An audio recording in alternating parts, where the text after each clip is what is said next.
Hello, beautiful people. I am Oliver Perrin for Semi-Agog, joined this afternoon, afternoon where I am at any rate, by Rupert August. And very pleased that it is so. He joined me some time back for a stream on the Okrana and walked us through aspects of that Russian secret service. And for a variety of reasons, one of them, I believe, is that we talked about the Japanese a bit during that stream as related to some of the revolutions that they suffered there in Russia. Today, for that reason, among others, we're going to be taking a look at the Japanese secret services. Now, I must confess that I know very little about this subject. One of the reasons I'm very happy that Rupert August is coming on. I understand that they had, something like the Toko was one organization and something else called the, I guess, Kenpei Tai or something. But my ignorance is almost total in this respect. So I look forward to having light cast upon it to fix that situation insofar as it's possible.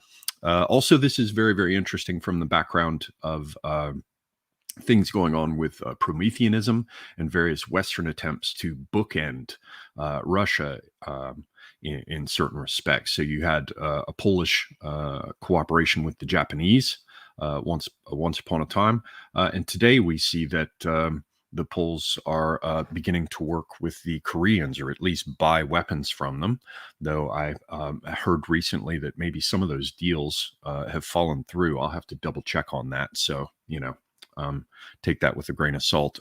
Nevertheless, the basic idea that Western powers, be it Britain that we're talking about, or Britain and the United States, have a historical interest in winding up people on the borders of Russia or the Soviet Union, peoples, and sort of directing them towards the Soviet Union or Russia. That's something that we do have a history of that we can review, and Japan is certainly a part of that story historically. Anyway, before we get started, please do follow this channel, Semi-Agog, as well as A Safer Space. You can do that on YouTube here, where there are two channels, both of them BitChute, where both of those channels are present. And then over on Odyssey, the Semi-Agog content is there. There's also Twitter. There is Telegram. There is Gab. All those things. I hope you will follow me there. Also, I hope you will follow our guest. I have provided links for him in the description box below. There's a blog, there's his YouTube channel, there's Twitter, certainly. And I know he recently did a stream with Nathan Hood, and he's been busy with get-togethers, gatherings, and events as well. I want to welcome you, Rupert August, and give you a moment, other than saying thank you to you again, give you a moment to shill for anything you might have going on, and perhaps just introduce yourself briefly for the audience, for people who didn't catch the previous Okrana stream, or people who don't follow you already. Thank you very much. Yeah, it's very good to be back. Last time was a lot of fun talking about the Ukraine, like you said, and the Russian revolutions from the perspective of the handling of the Ukraine assets themselves. There's quite a lot to say about that. But yeah, as for me, most of what I do at the moment, albeit not very much, is happening on Twitter.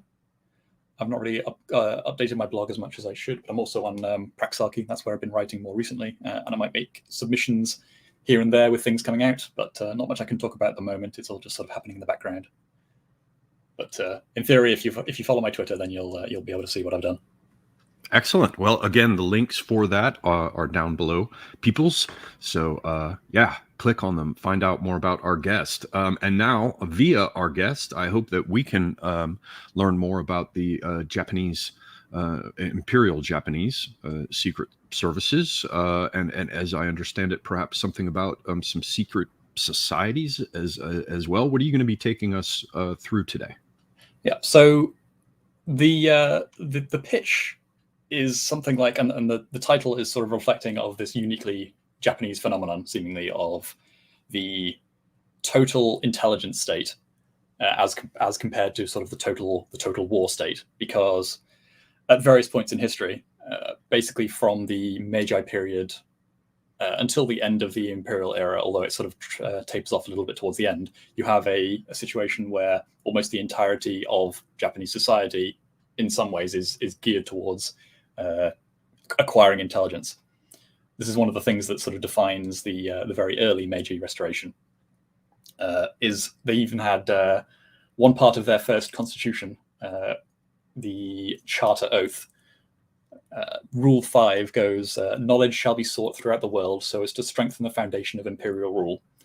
And as far as I can tell, people took that very seriously. So not only were there state-sponsored university students going off to universities and studying in all of the best Western institutions that they could get themselves into, but you had individuals, like wealthy individuals, funding the same kind of stuff, but also generally sort of people taking it on themselves to go and explore and acquire knowledge from wherever they could. And that was always in service of the state, basically, like the to strengthen imperial rule. Early on, there's far fewer nefarious connotations to that than you might necessarily expect.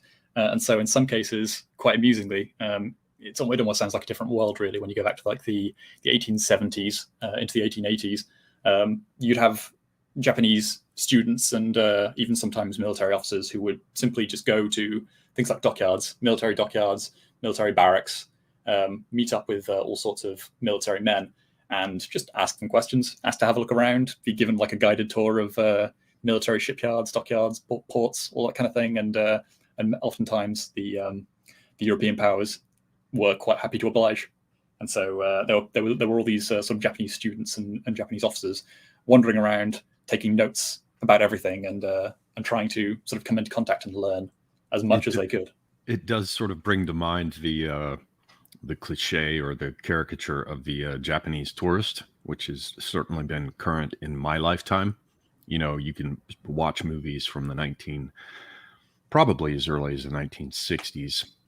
Certainly by the 70s and 80s, definitely by the 80s, it was a widespread caricature of the Japanese tourist that would always smile and carry a camera and ask to take photographs of everything. And I think it's worth bearing in mind that the sort of dismissive attitude we have about that, oh, it's some, buck-toothed Japanese caricature in eyeglasses, with a camera, who just, is such a silly tourist that they want to photograph everything. It seems like that fits with the willingness of colonial powers to be like, oh yeah, come have a look around. It couldn't possibly be a problem. Yeah. Yeah. But I think the other problem partly is the divide that existed between, in the minds of Westerners at least, between the actions of states and the actions of individuals, which was very blurred in the Japanese case. Sort of as we'll come to see more and more, there were plenty of these kinds of organizations that were sometimes they were a front, sometimes they were perfectly honest about their intentions. Sort of the more time goes on, the more obfuscated they have to make their actions. But ultimately, it comes down to a lot of the same thing of just trying to take pictures of everything that they see and try to make notes of everything that they see and send all that information back. We certainly have a provenance for this behavior very, very early on, and it sounds like what we should bear in mind throughout this is that there isn't any, or that it's difficult perhaps to discern any clear distinction between state and individual actions.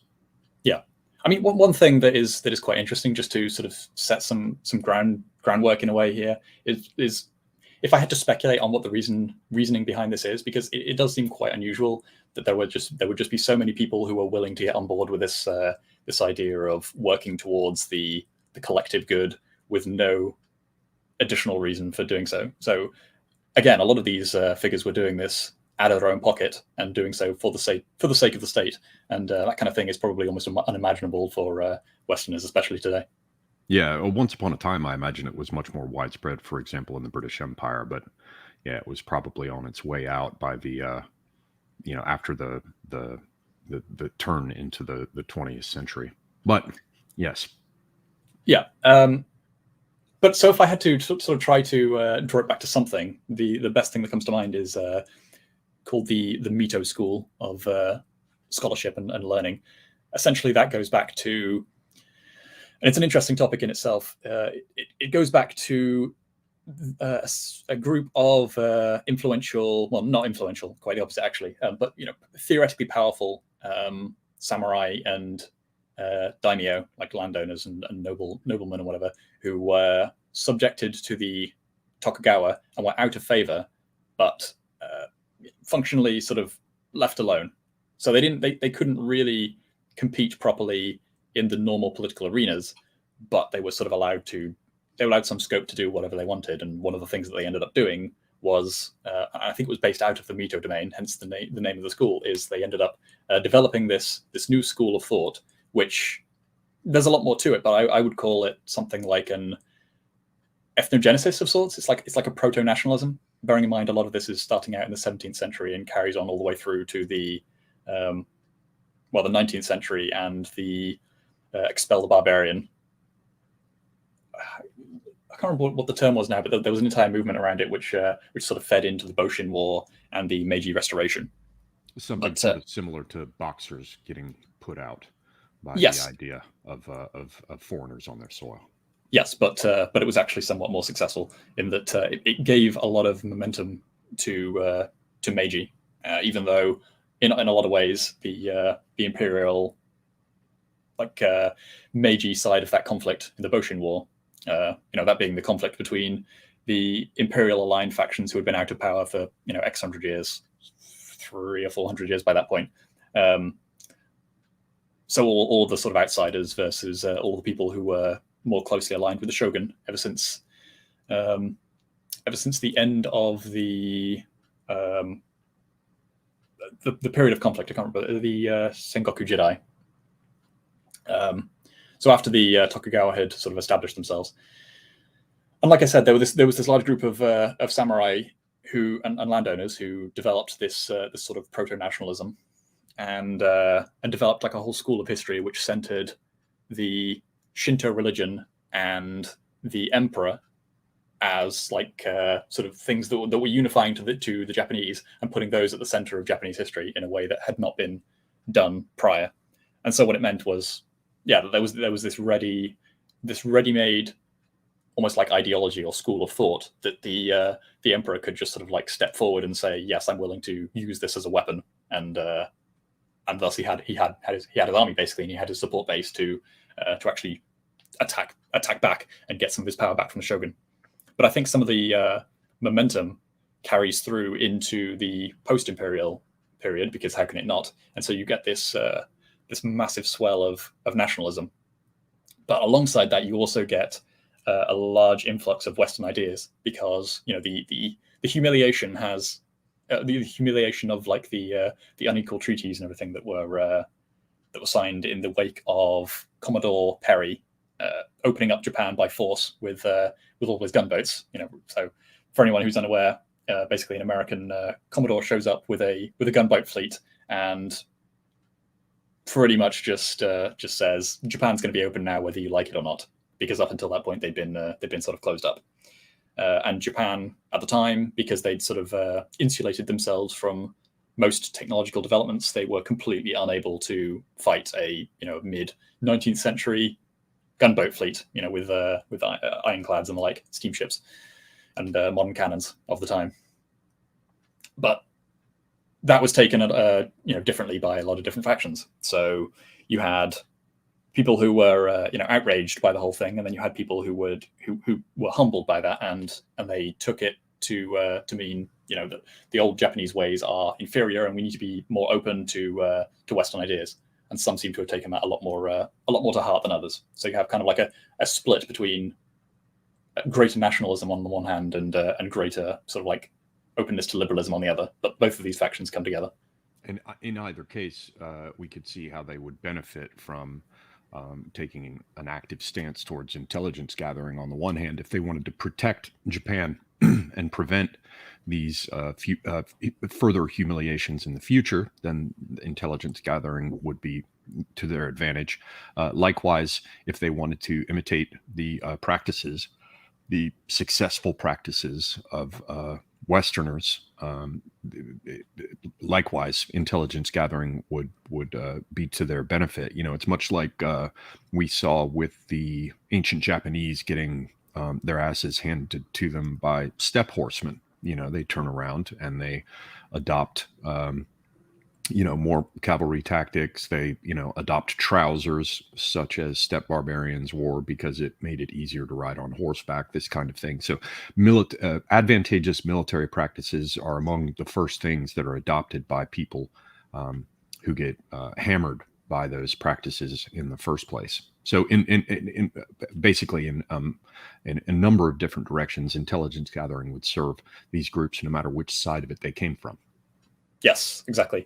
But there was also a sort of like wider, so especially once they'd sort of established themselves as a more insulated power, and once they'd started to be, not fully respected, because that's one of the main contentions that will come through this whole period, is the lack of respect as perceived by the Japanese that they were receiving from the established Western powers.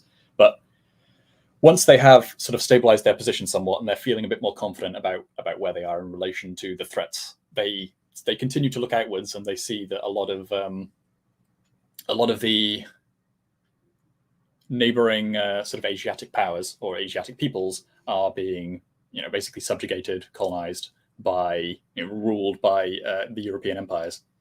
And this whole the impetus for all of this is that Japan does not want to end up the same way, but they start to look out and see themselves potentially either as a new kid on the block who's able to do the same kind of thing, or as a liberator, someone who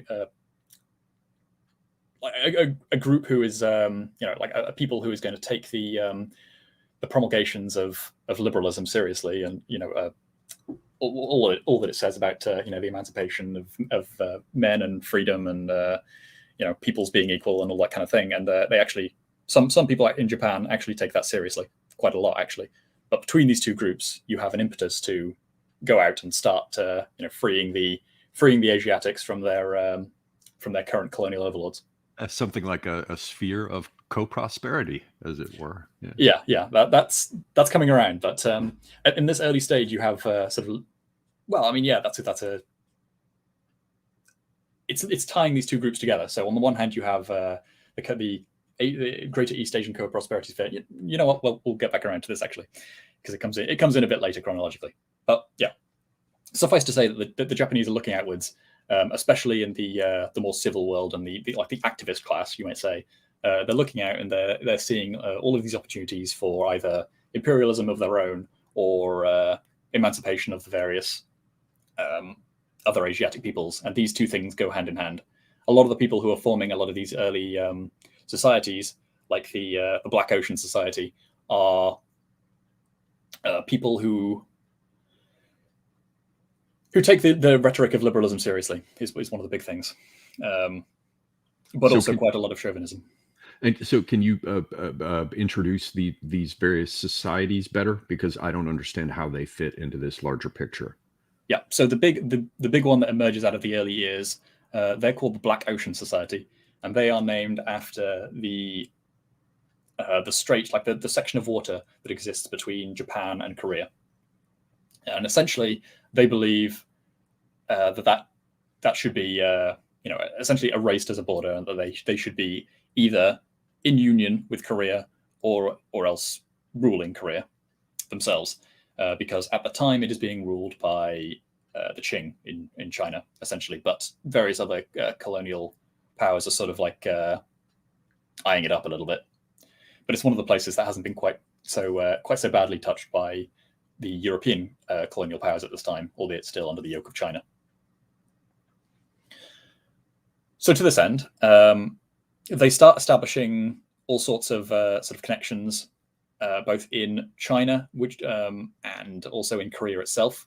So this is all funded predominantly by individuals. So you have, in particular, there's a wealthy fellow called believe Toyama Mitsuru, though I've also seen another figure mentioned named Kotaro Hiraoka. Apologies if I'm mispronouncing anything. It could be either of these two figures. I'm not entirely sure. I've seen different names from different sources. Either way, one of them founds the Black Ocean Society, and it establishes links in China and Korea out of the pocket of this guy who is a former samurai before this kind of class distinction was abolished under the Meiji Restoration reforms. But he's also a wealthy mine owner in Manchuria. So he has a lot of mining concerns over in Manchuria. And this is bearing in mind before Manchuria has become a major area of Japanese interest. So we're talking in like the 1880s and 90s, I believe. But they start connecting with, in particular, groups like the Donghak peasant, or the people who would form the Donghak peasant rebellion. And that was, I believe, led by a kind of mystic cult. And so the way that they sort of like worm themselves into these kinds of groups, they're able to exert quite a lot of influence over these types of the leaders of these types of groups through a combination of sort of bribery and direct infiltration. So one of the things that these secret societies are doing is they're funding schools that are basically going to be able to teach people to go and like be a kind of adventurer over on the Chinese mainland. And this is something which is going to continue basically through all of the different secret societies. So essentially, instead of training agents at the state level, although eventually they do also do that, you have a lot of these secret societies fulfilling that role and doing so, out of their own pocket. But they are still working in cooperation with the army and the civilian government, but more so the army. And I make the distinction of the army because the Navy never quite liked working with them.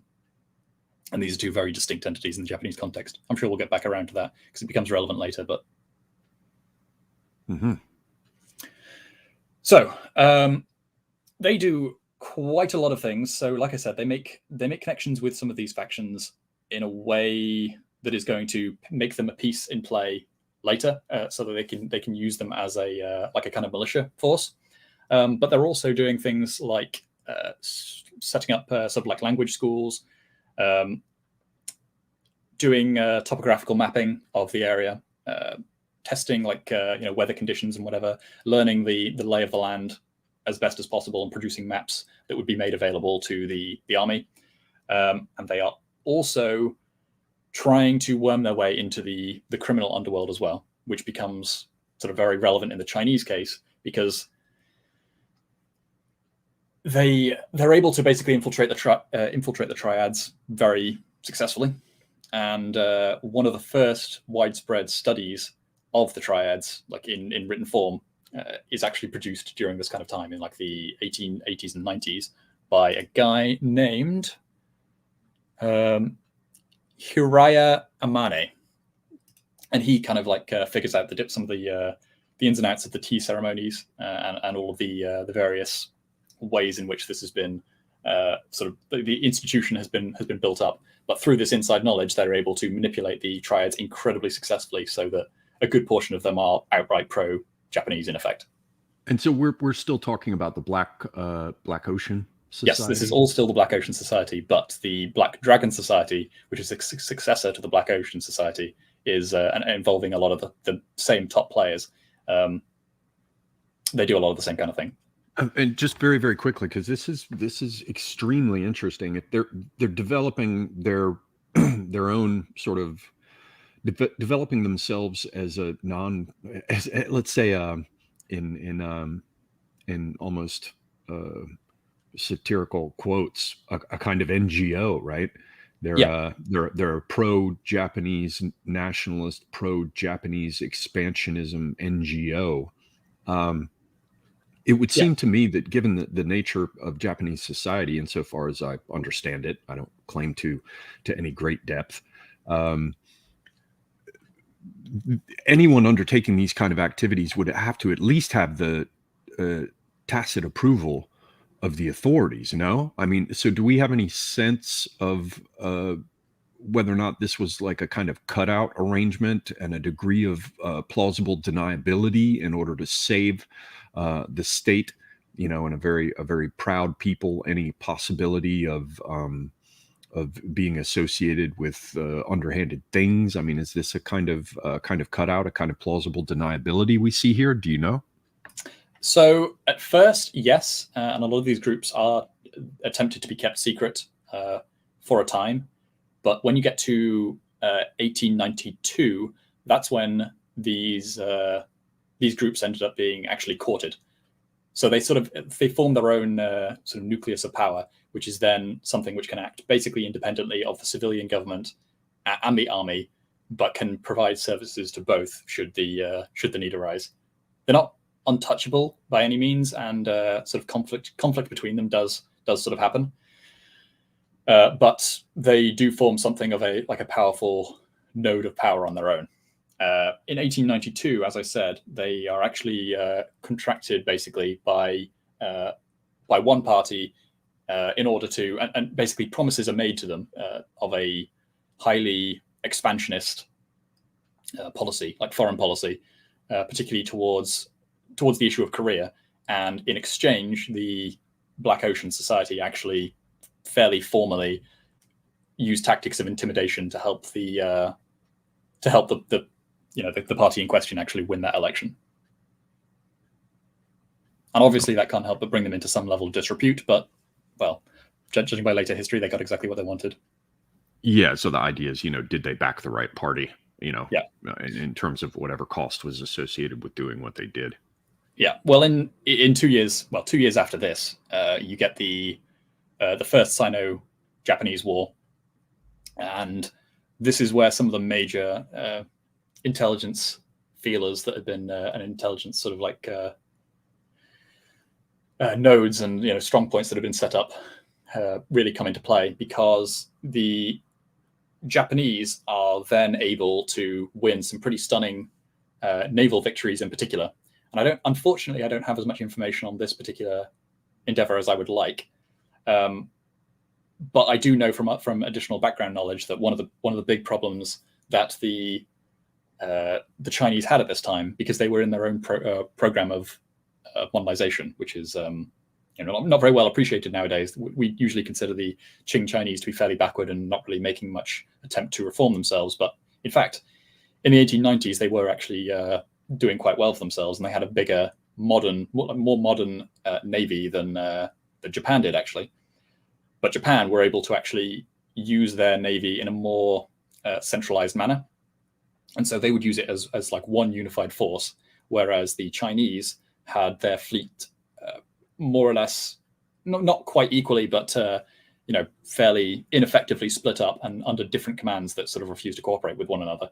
And I can't help but wonder the extent to which, because it comes into play later, the extent to which the Japanese intelligence was able to basically relay that fact and then allow the Japanese forces to make use of it, because they were definitely doing that in Korea, and so I can't help but imagine that they were doing it, on the naval front as well. Yeah, and perhaps even exacerbate those differences. And in any case, it seems to follow the same kind of fault lines in society. The sort of feudalism you can see with like the Chinese warlord society. The idea of each of these, peoples with their persons with their fiefdoms, competing one with the other. So it makes sense that you would see that carried out to battles on the water as well. Yeah, but for whatever reason, the Japanese were actually able to harness some of this. Well, because in theory, the Qing and the Japanese are facing some of the same kinds of problems, but for some reason, the Japanese are actually able to work it out to the extent that they're able to get around some of these typical problems. Perhaps it's just that all these different big personalities that have come to expect a lot, all the samurai types that had lost out, they are sufficiently remunerated for subjecting themselves to the imperial rule, or maybe they just had there was a better job done with things like the Mito school, which is why I mention it, that they were encouraged to think of themselves as part of this one Japanese story ultimately. I don't know what it is. But... and perhaps also there was, I haven't looked into this, I might be wrong, but if I had to guess, there might have been at least the perception that with overseas territories, or seizing possessions abroad, there would be more scope for them to exercise their own. It's kind of like a territorial government in the United States back in the days when we were expanding westward. There was a time when areas were governed as territories and weren't part of the United States, and so you had much more immediate and complete control as a territorial governor. So perhaps this was a situation where these various powerful personalities saw some scope for activity for themselves if they were to get behind this idea of Japanese expansion. I think it is basically that, yeah.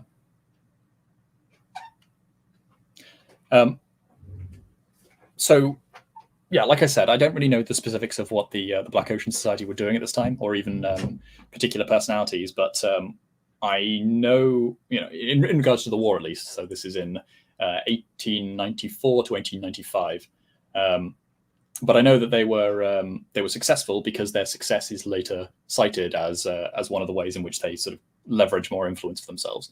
But just briefly before we move on from this war, for context, it's resolved in Japan's favor, of course, and not only is China forced to pay significant monetary concessions to Japan, but they're also forced to cede the island of Formosa, modern-day Taiwan, and that's how Japan comes to be in possession of that.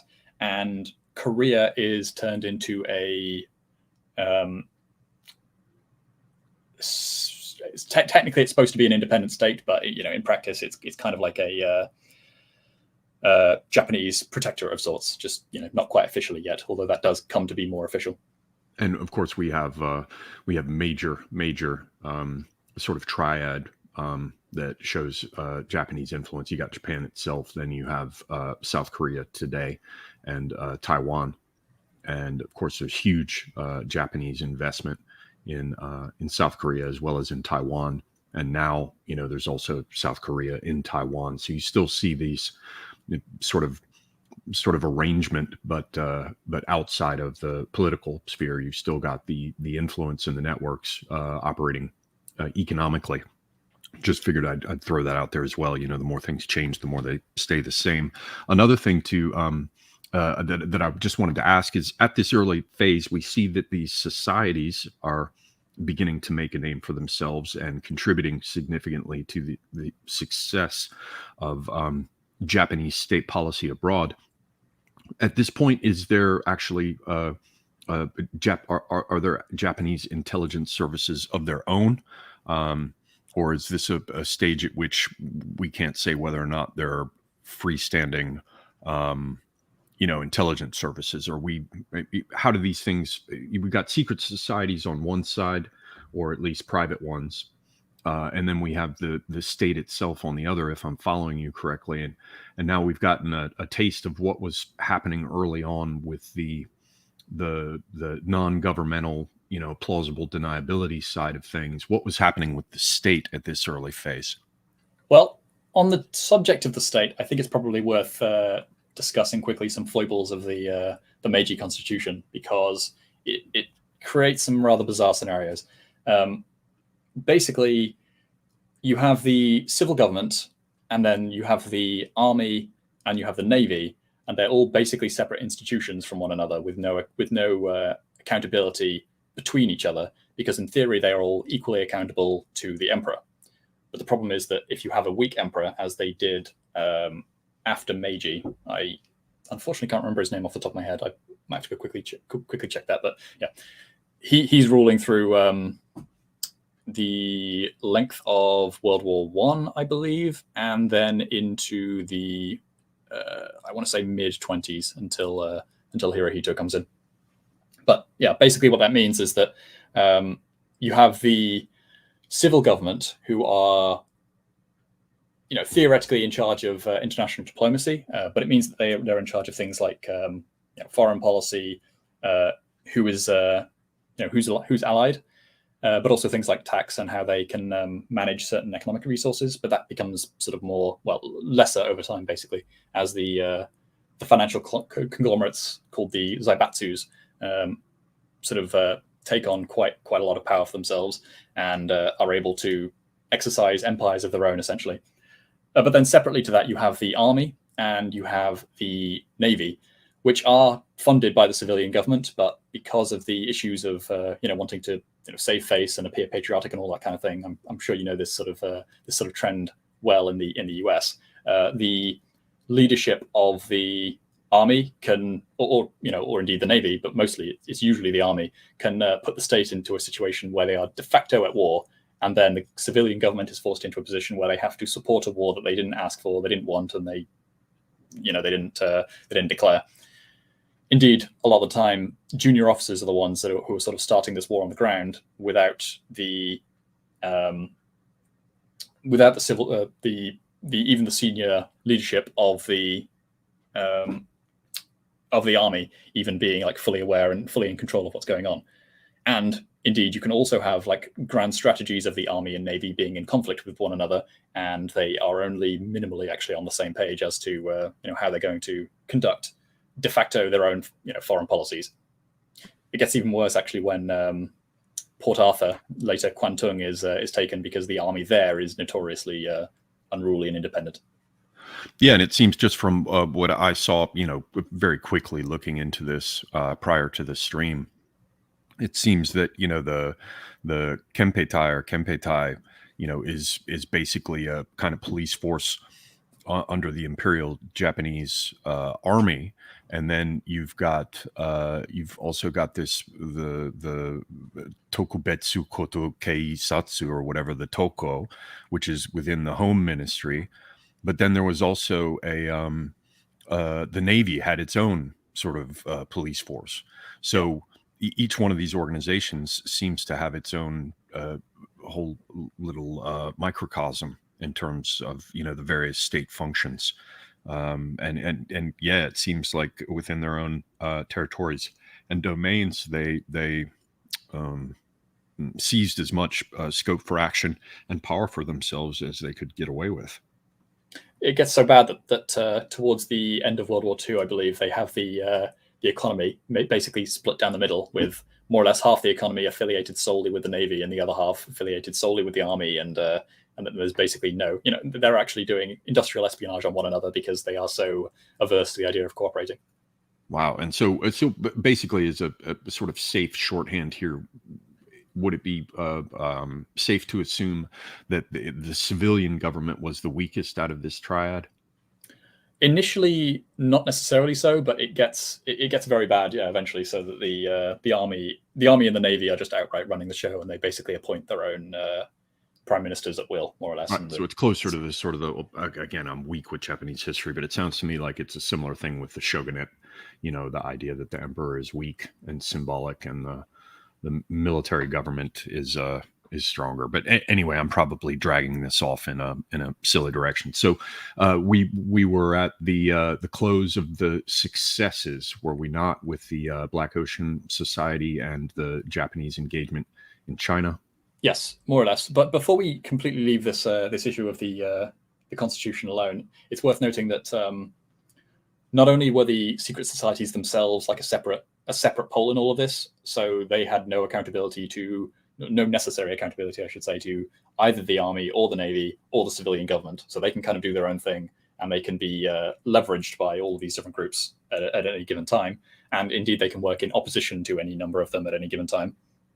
But also, there is a certain constitutional contrivance that gives them a lot of power in the first place. And that's because one of the perhaps not so well thought out features of the Constitution is that military officers are not allowed to be part of political parties. What that ends up meaning is that political army officers, of which there are plenty, less so Navy officers, but it still sort of happens here and there, they instead form into what are called factions, which are de facto political parties that are just not called political parties, and or secret societies. And so you have these secret societies being formed of both civilians and military officers, and just military men in general. But the civilians are then also capable of going on to join and form political parties, whereas the army officers are not. But in effect, that basically just makes the secret societies all the more dangerous, because it's a political party in all but name, basically, a lot of the time. Very interesting. Yes.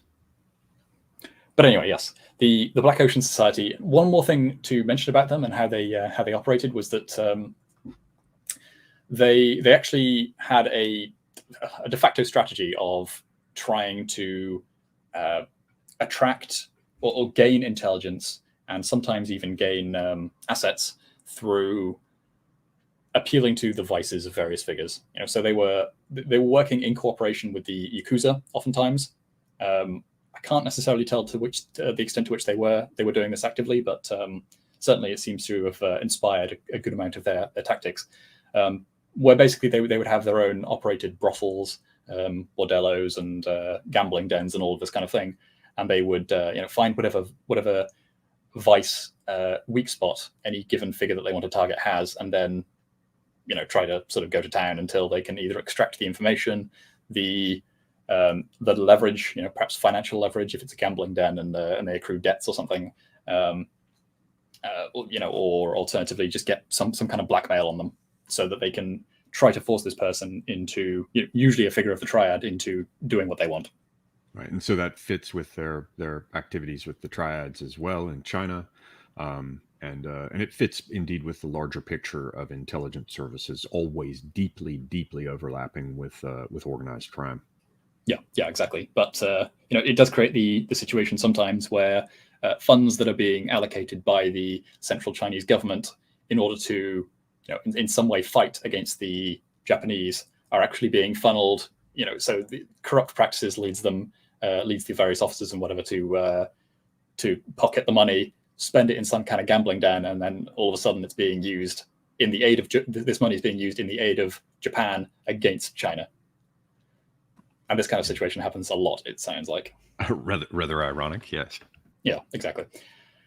However, due to some of these more unsavory activities, and due to the fact that they get into some pretty vicious sort of domestic political activities, so like I said, getting involved in election intimidation, but they also might have been involved in the assassination of the Queen of Korea. All of this sort of gives the Black Ocean Society a very bad name, and it comes to be associated much more closely with just sort of general thuggishness.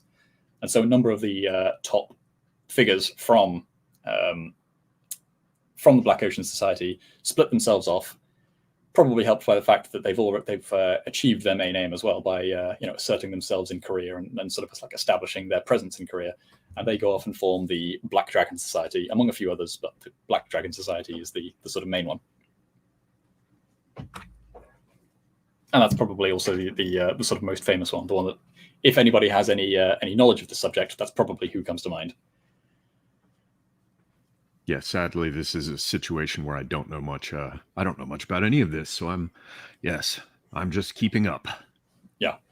Well, this comes back around to the gentleman that sort of brought our attention to this whole subject in the first place, because due to the actions of a lot of the people who split off, they are able to sort of like leverage themselves with the Japanese army to actually get their own guy, like their own handpicked guy, to be in charge of the intelligence, like the de facto intelligence agency in the Imperial Army, and they choose Akashi Motojiro.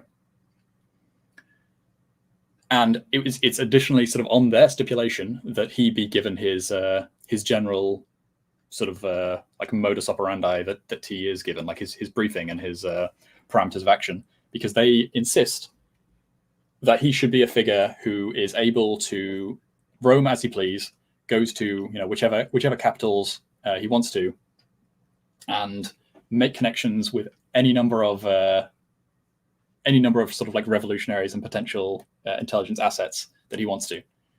And so they give him that. They give him not quite a blank check, but by Japanese standards of the day, I think he gets given a stipend of something like 1 million yen eventually.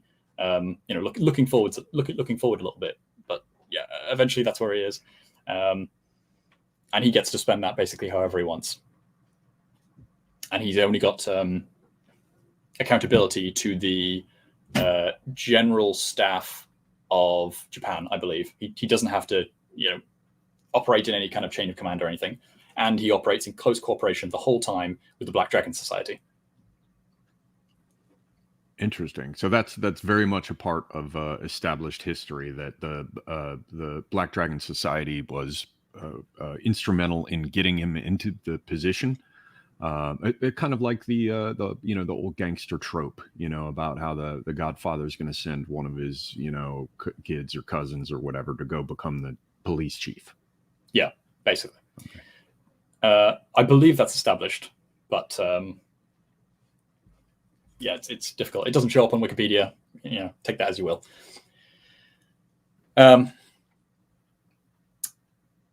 It's probably worth going into the actual activities of the Black Dragon Society, though, because, so first, the name.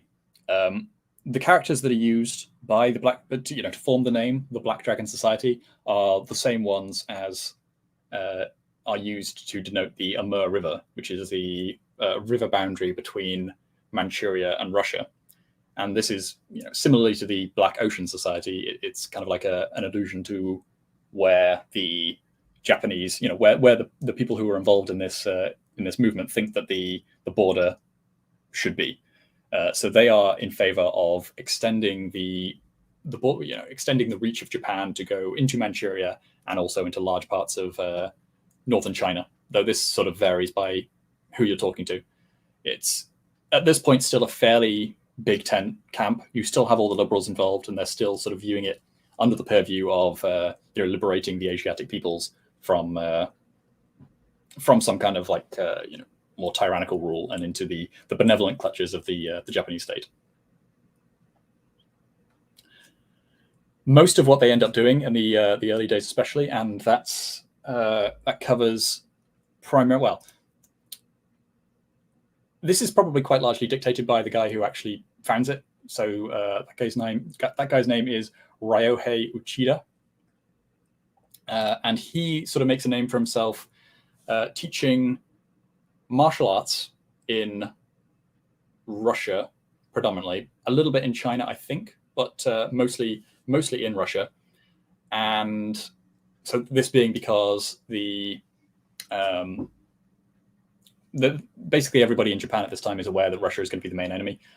The Russians have made it abundantly clear that their primary motivations, like foreign policy motivations, are currently just to expand eastwards, and that's their main focus of attack, more or less. It actually causes them to sort of fall out with a lot of the other European powers, because the Russian ambitions for China are to set up more distinct spheres of influence, whereas basically everybody else would, especially the British, would rather keep the entire Chinese market under their own purview to economically benefit from. Thank you very much. Well, yes, certain things aren't done, old man. Yes, yeah, it nearly sparks a war there and then, but they sort of get around that, and instead, arguably they kind of get Japan to do the dirty work for them, and we'll get around it. We'll get around to that in a little bit, but yeah, in 1891, I believe it is, they're building the Trans-Siberian Railway and having it get into very much more towards Siberia.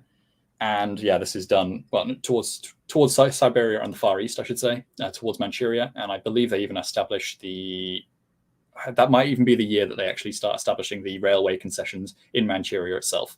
And this sort of coincides with another part of the resolution of the first Sino-Japanese war that I should have mentioned, which is they also managed to extract concessions in the Japanese, I should say, managed to extract concessions in the Laotong Peninsula, I think it's called. Basically, the peninsula that is at the southern end of Manchuria, which is where sort of Port Arthur is eventually. But Russia in particular objects to that very strongly, and so does, and they basically get Britain and France on side with that, and so they force Japan to back down, and instead they sort of have their own conference to decide that actually Russia should in fact be given more concessions in Manchuria, and they should indeed be given Port Arthur as well. And so they are. They organize that for themselves, and that's where the later conflict comes from. Because whilst Japan is obviously viewing Korea as their sphere of influence, Russia is very much putting a big question mark on that whole process, and they're even moving troops into Korea in disguise. Basically, they set up shell companies and have troops operating there ostensibly as laborers, but in fact they are officers and troops of the Russian army. And before you think that this is something that is underhanded and beyond the pale, don't worry, Japan was doing this plenty as well. Yeah, that's usually the case. Yeah. Everybody's doing it. So, as I was saying, Ryohei Uchida was becoming more prominent, not least because he was something of a Russian expert by this time. I believe the Black Dragon Society actually opens up the first language schools to teach Russian and to actually train aspiring Japanese spies, basically, to go agents to go and operate inside Russia.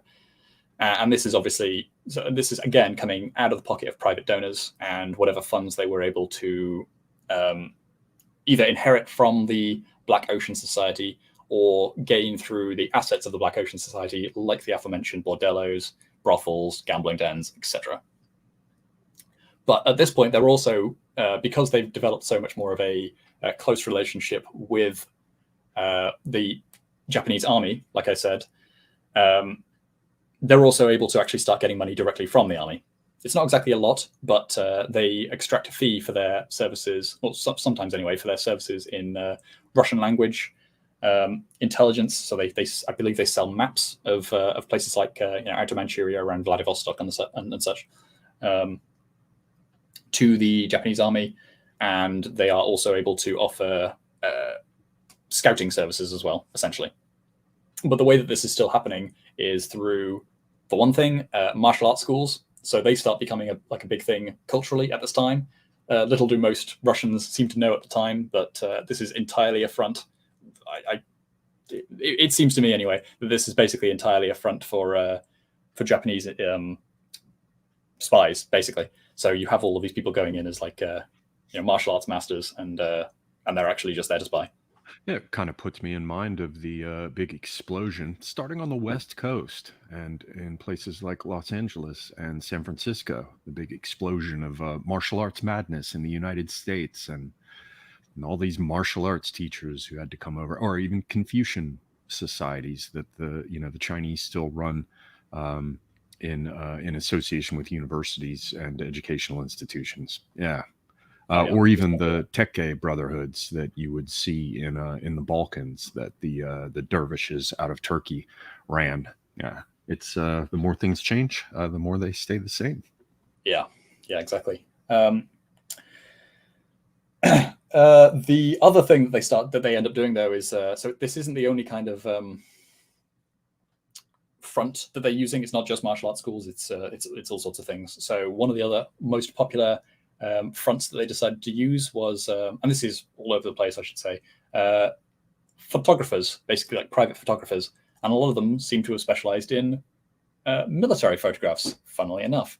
And this comes back around, interestingly, to, just a personal anecdote of sorts. So my fiance actually has a photo of from one of her family that was in the Russian army,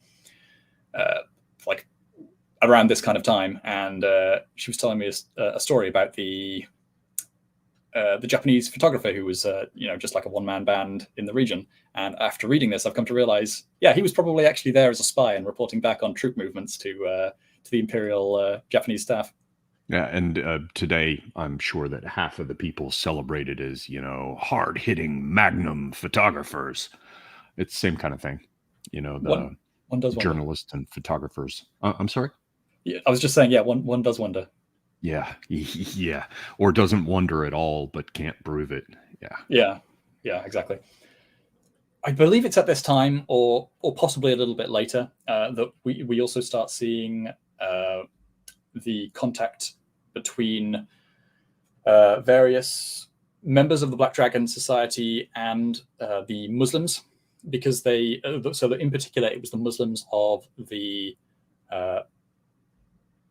Russian Central Asian areas. I was going to say republics, but obviously that's much later.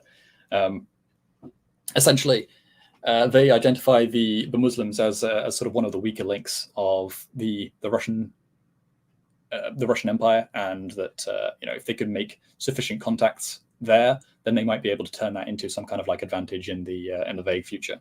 But they have networks all over the place, particularly in Manchuria. They continue in China to some extent, but at this stage, their focus is much more in the north in Russia.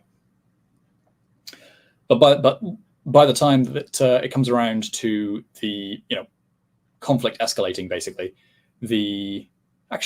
So before I get onto the war itself, there is one other interesting anecdote which illustrates the situation and kind of some of the trust, I guess, of Europeans as well. Quite funnily, there's a fellow named Baron Fukushima who is kind of like an adventurer, and he is talking with some German officers, like some German military officers, and he is sort of prone to never turn down a proper challenge.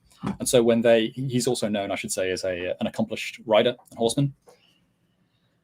And so when these two German officers sort of call him on a claim that he could ride non-stop on his trusty horse all the way to Vladivostok,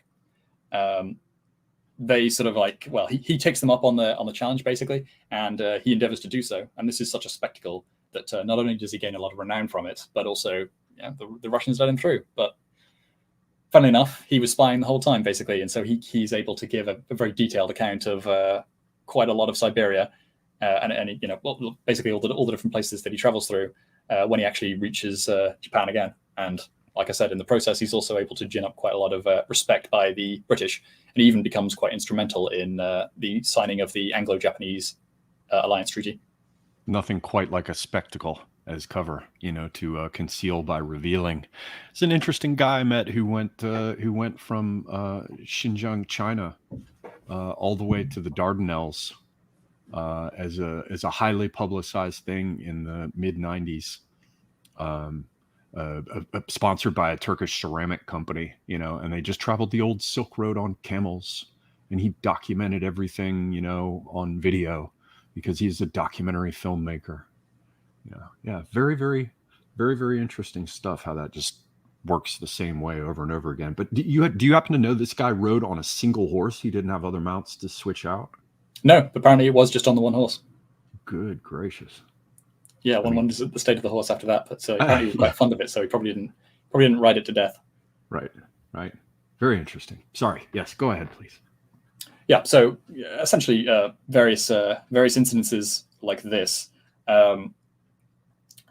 Before the outbreak of war, I mean, there's another anecdote actually that's quite interesting, where that sort of illustrates that it's not just a free field for Japan to play with, because there was one case where they kind of used the same trick a little bit too much.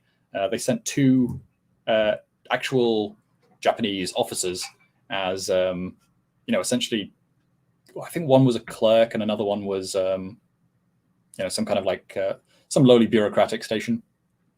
And these two men were obviously doing the same kind of thing. They were gathering all the intelligence that they could get in St. Petersburg, I believe it was, and they actually wanted to get a little bit more out of it, and they were sort of ordered to try to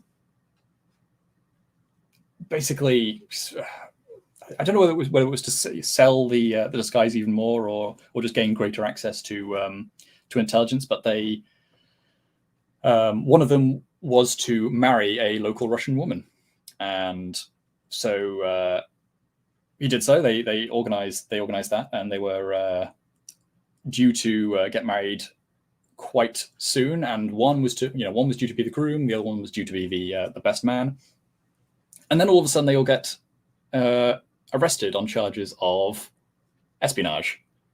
But the general staff are sort of and the men themselves are wondering how this could have happened. They were very careful.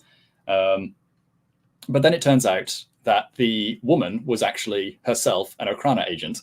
And well, wacky coincidence. Yeah. And she was deliberately put up to it because they were suspected of being spies. And they were themselves, and the Russians themselves were tipped off to this by the Danish, who had found something similar in Copenhagen with Japanese officers doing something like the same. And so, they look into it. They find these guys in part because they were, good old xenophobia strikes again. They were suspicious of all these Japanese men marrying Russian women. And so they set this up. And apparently, supposedly, they find some documents. But knowing that all of the documents would have been very carefully handled, unless these two officers were particularly careless, the general staff are wondering how this actually happened. But there is good reason to believe that what actually happened was that the Russians found out some other way, but didn't want to reveal their source because they were keeping track on someone else that was doing the same sort of thing, basically. And so the female agent made this claim, and it was just set up as a pretense, basically, to get them out of the country and ship them off. But successfully blew that attempt at surveilling. Yes, Japanese sexual connubial surveillance. Yes. Yeah, but the funny thing is, this ended up being the impetus for the Japanese actually changing their ciphers because they assumed that that it must be broken. That might have even been the reason that the Russians didn't want to reveal specifically how they knew that these two fellows were agents. But such as it is, they changed the ciphers anyway. And that couldn't have happened a moment too soon, because that gave Japan the breathing room to actually, the secrecy to start properly organizing the Russo-Japanese War. And so at that precise moment in time, Russia was left much more in the dark as to what Japan was planning. Meanwhile, because something like 12% of all of the coolies that were working in Manchuria were actually Japanese agents of one form or another. Either they were local Manchurians who had developed some kind of extensive connections with the Japanese, either the secret societies or the army intelligence, or they were just outright Japanese officers themselves, which was very common. It actually ended up being the case that the Japanese knew not only which ships were present, not only where they were in Port Arthur, but also exactly where the weak points were and how they would have to attack all these different ships, because they had pretty detailed schematics by this time of how to attack the Russian fleet in this specific configuration, specifically where it was, etc. Rather raises some interesting questions in my mind about American intelligence services and the bait that arguably the Pearl Harbor was. Does it not? It does. Going by the sources at my disposal, the consensus basically seems to be that the Americans were lagging behind pretty badly at this time. So maybe bait, maybe not. Maybe that's just a. Well, no. But by the time that World War II was underway, the Americans would have been able to look back historically at this and think, the Japanese did rather well with finding out the exact dispositions of ships in the harbor, and opted to take advantage of that knowledge. And so Pearl Harbor was kind of anyway, that's just a side note, just something what you're saying brings to mind. Sorry. Well, if we get to it, it will sort of come up later because, we'll get to it later anyway. Basically, they launched this surprise attack, and not only did they have a pretty in-depth knowledge of what Russian troops were available, they also had a sophisticated enough intelligence network, basically, to on the one hand, keep good information on what troops were available, where they were, what they were doing, what their quality was. They even had a pretty good idea at the time of like how much, like what each individual unit was capable of based on the amount of training that they'd received and where they were from and all this kind of stuff, and what their reputation was. But they were also able to manipulate the information that was being received by Western attachés and such. So one of the interesting things that they did was that they organized all of the they told very assiduously the various attachés that were present everything that was going on, and they always kept them briefed as a very high priority, higher than you might expect, especially given that basically every European power present was pretty convinced that this was going to be an incredibly one-sided affair, and that Japan was going to get absolutely stomped, and it was going to be humiliating, and all of the attachés are going to be there to watch. But not only that, they'd also briefed everyone, especially the British, curiously, their closest ally at the time, that there were more than twice as many Russian troops present as there actually were, even though they knew that it was basically impossible based on the logistical infrastructure that was actually present. So they set Russia up for what they had, very good reason to think, based on the intelligence that they had, was going to be a very public humiliation on the international stage. And it was kind of a close run thing in a couple of places. The Japanese suffered far worse than is generally remembered. And I think this is probably part of the game that they were playing, is that they were able to project this as an absolutely catastrophic loss by the Russians, even though in practice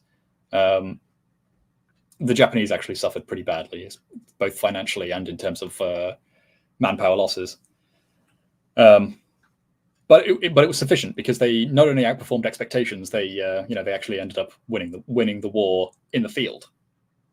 But not only had they done that, they had also been able to work on all of the different pressure points on the home front, and that's obviously what we were talking about more so last time when we were talking about the Ukraine, and that's where we come back to Akashi Motojiro, and his free hand and his 1 million yen that he'd been given to spend as he liked to foment all sorts of discontent that he could on the home front. And to go back over sort of some of the things that we said there, basically he made contact with, in particular, Finnish nationalists and anarchists, mostly because those were the two groups that were most approved of by the Imperial Japanese general staff as being acceptable, because the more general revolutionaries and sort of like ideologically committed, Marxists and such, they were considered a little bit toxic, because obviously the Imperial Japanese staff are coming from a rather traditional background, but they're able to work with these groups, and they're considered sufficient. But nonetheless, a lot of the money that is passed through the Finns does end up finding its way into the various groups, that go on to form the likes of the Mensheviks, the Bolsheviks, the SRs, all these types of guys. Yeah, it's if I remember correctly, I'm just looking here. I tried to look it up because I don't have the date on hand, not having a mind like Apostolic Majesty. It looks like the Internationale split between the communists and the anarchists in 1872, I guess. Yeah. So by that time, I would imagine probably you had different state actors who had taken advantage of that split. And so the Japanese, and this is just sheer speculation on my part, may have at that point decided, well, X, Y, and Z countries have already sort of, gotten their tendrils into the communist side of things. So perhaps there's more to our advantage in courting the disenfranchised anarchists here. It's possible, but by the same token, they may have just been so they may have been looking practically at what was possible. They may have seen that anarchism was more popular in the countryside. I doubt they would have looked that deeply, but I think my gut says that they were probably looking at it in terms of potential ideological contagion and spillover, and that from that perspective, they perceived that opposition, outright opposition to the state, was not going to be so much of a threat in Japan, because there was, again, presumably so much love still for like the emperor and the emperor's government and the emperor's army and all that kind of stuff. So the idea of being in a completely oppositional relationship with all core institutions of Japan was not seen as much of a threat as what if we run all of this in a slightly different way, which excludes all of the rich and etc. As Marxists would try to push for. Right. Okay. And obviously the Finns, the Finns aren't any kind of threat to Japan. So, go ahead, do all the terrorism you like. Yeah, unleash the wild ones on that end. Yeah, exactly. So again, as we talked about last time, Akashi actually ends up funding. So not only does he organize for a lot of these groups to work to some extent in unison, and he does this through a conference which is paid for and bankrolled by him through some of these Finnish nationalists in particular, who's maintaining a lot of these connections. But he also specifically targets a lot of the crucial war industries, which are going to be able to sustain the war, which is a point that I don't think I came across until basically just digging into this subject in particular. So the approach was actually a lot more sophisticated than I first thought, because not only were they trying to foment this kind of like miscellaneous unrest and discontent on the home front, which might provoke the army to be recalled to reestablish order in the core, they were also specifically targeting core war industries that would hobble the Russian ability to. So even if they did manage to calm everything down, they would have that break in their war production, which might make it more difficult for them to sustain the war in terms of their own production. So it's pretty sophisticated. It's quite interesting what they did.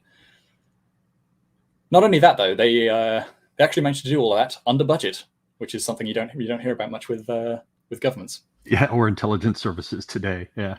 Yeah. So I think he ended up having nearly a quarter of his entire budget able to be returned to the general staff unspent as yet, which is quite impressive, really.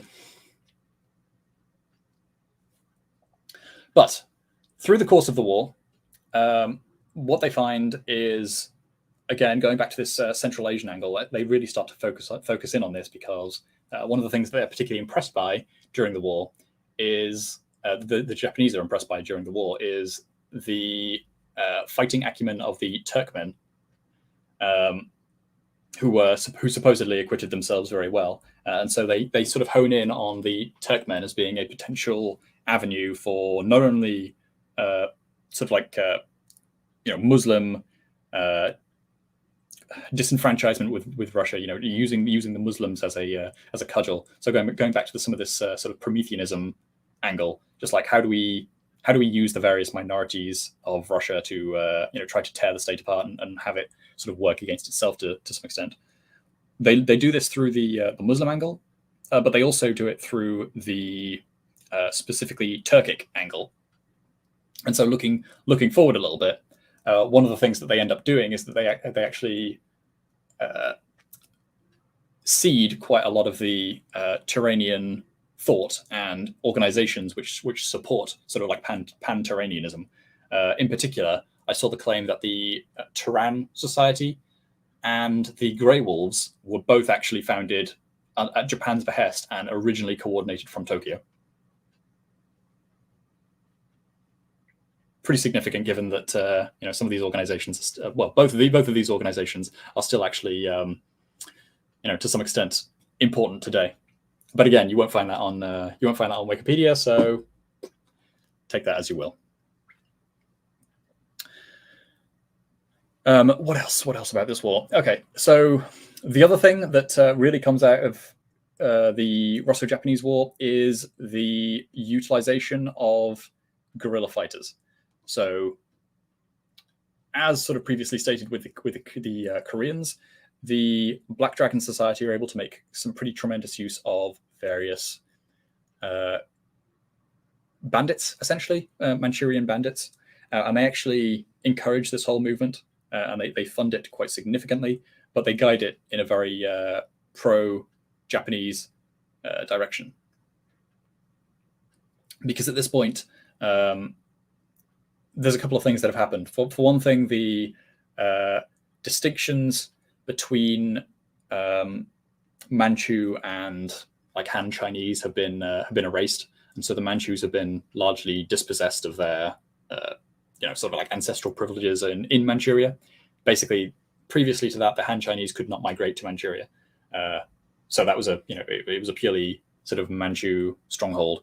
But when those distinctions as part of the modernization program were abolished, suddenly Han Chinese can go anywhere they want. And that causes quite a lot of anger in Manchuria among the Manchus, as I understand it. So I'm not quite sure of the ethnic makeup of some of these groups, but I wouldn't be surprised if it's either Manchus. I think it predominantly is Manchus, who are, again, feeling quite angry about being somewhat dispossessed from their own land. And then they come to be much more sympathetic to the idea of being separated from China via Japan.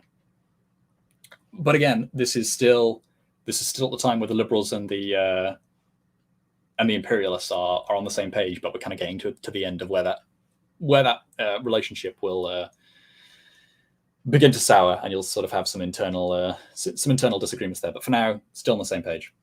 And just a very, very quick question, and this may be too large a question to address at this point, and perhaps you touch on it later. But just because I cannot resist, we know that the Japanese were speaking to the Poles fairly early on. We know that the sort of the general background of Prometheanism. We know that there were British observers among the various military attaches who were there as observers with the Russo-Japanese War. Do we know anything about what sort of role, if any, British intelligence services would have played in any of this? Because it certainly does seem as though this entirely dovetailed with well, not entirely, but at least to a considerable extent dovetailed with British intelligence, sort of foreign policy goals. Yes, there's actually, thank you for asking that question, because you bring me back around to one incident which I think is quite interesting to point out. There's an event in the probably more famous part of the Russo-Japanese War is I believe it's called the Voyage of the Damned, where essentially the Baltic Fleet and the Black Sea Fleet are both sort of sent separately to one another, and then sort of joining up, I believe, at Gibraltar, and then go on to sail all the way around Africa to go and relieve Port Arthur and try to break the Japanese naval blockade there, and sort of relieve the whole situation, navally speaking. The entire thing is a bit of a travesty in a lot of ways, but it need not necessarily have been so. But yeah, that's how it turned out. One of the more famous instances in this whole escapade is when, I believe it's called either the Hull incident or the Dogger Bank incident. I've seen the same name used. Basically, the Russian Baltic fleet was sailing through the North Sea, and a pretty thick fog came down. And in the paranoia, in their general paranoia, the Russian fleet believes that it sees a small squadron, or either a small squadron or multiple squadrons of Japanese torpedo boats. And we say, oh, that's ridiculous, that they're in the North Sea. How the hell would Japanese torpedo boats be in the North Sea just off the coast of England? But anyway, they fire on these ships anyway, and it turns out that they are British fishing vessels, because what else would they be? And it almost ends up causing Britain to intervene in the war, and it causes a sort of crisis of relations between the two. But Russia basically does everything possible to try to stop this from escalating into a full-blown war between the two. Bearing in mind the Anglo-Japanese alliance is already sort of in effect, and Britain is not exactly best friends with Russia at the time, and would quite like to see Russian ambitions halted in China in particular. This is one of the areas where they're most currently concerned about. But yeah, like I said, Russia basically bends over backwards to make sure that there's no possible justification for Britain to get involved in the war, because doing that would the war's basically over at that point already. for Russia. But there's an interesting wrinkle to this whole story, where supposedly some Spanish smugglers who had been working with the Russians to provide military intelligence had passed two Russian naval officers, information that there were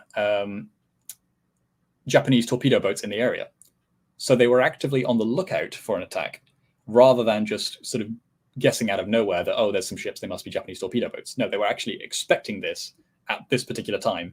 And so when they did see small craft, they concluded, okay, those must be the torpedo boats that we're looking for.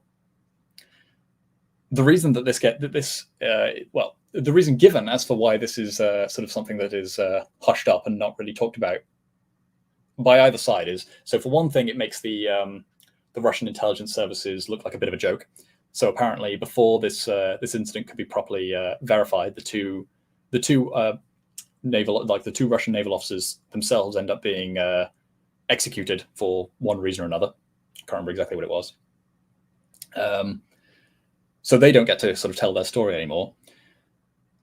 But also the Spanish smuggler the Spanish smuggler himself ends up being sort of hidden from view and sort of not talked about, because he ends up working quite extensively with the British in order to spot and sort of identify German U-boats in World War I.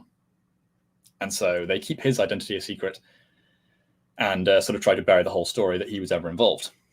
But that does raise the question, okay, so we know that the British military intelligence were working with this exact figure, and they seem to have known about this incident. So did they feed him the information that there were Japanese torpedo boats there on the assumption that, okay, this is a busy stretch of water, they'll probably run into something and they'll get paranoid and they'll shoot at it, and it'll give us the casus belli that we want to knock Russia down a peg and try to make sure that our interests in China are protected. But then obviously the casus belli is taken away when Russia does everything necessary in the public view. That justification's gone. Yes, it also raises the question of whether or not a group of cunning Brits could have said, well, I wonder if we might be able to make a set of fishing vessels rather more resemble Japanese torpedo boats. What? Yes, one does wonder about things like that as well. It's hard to say just how intentional this whole thing was. Right. And this is just sheer speculation on my part. So yeah, exactly. So yes, there's that incident. Then obviously, because the Japanese are very well briefed on basically everything that's going on at this point, especially in China, as soon as they're aware that the fleet's coming, they place themselves in the perfect in the perfect spot to ambush the Japanese Navy and just basically annihilate it in the Battle of Tsushima Straits. Battle of Tsushima? Yeah, the Battle of Tsushima. In the Straits when they've been sort of blocked in and unable to either retreat or choose how they want to take the battle. And that basically ends the war at sea. At that point, it's not necessarily yet a foregone conclusion on land either. There's still a possibility for Russia to come back.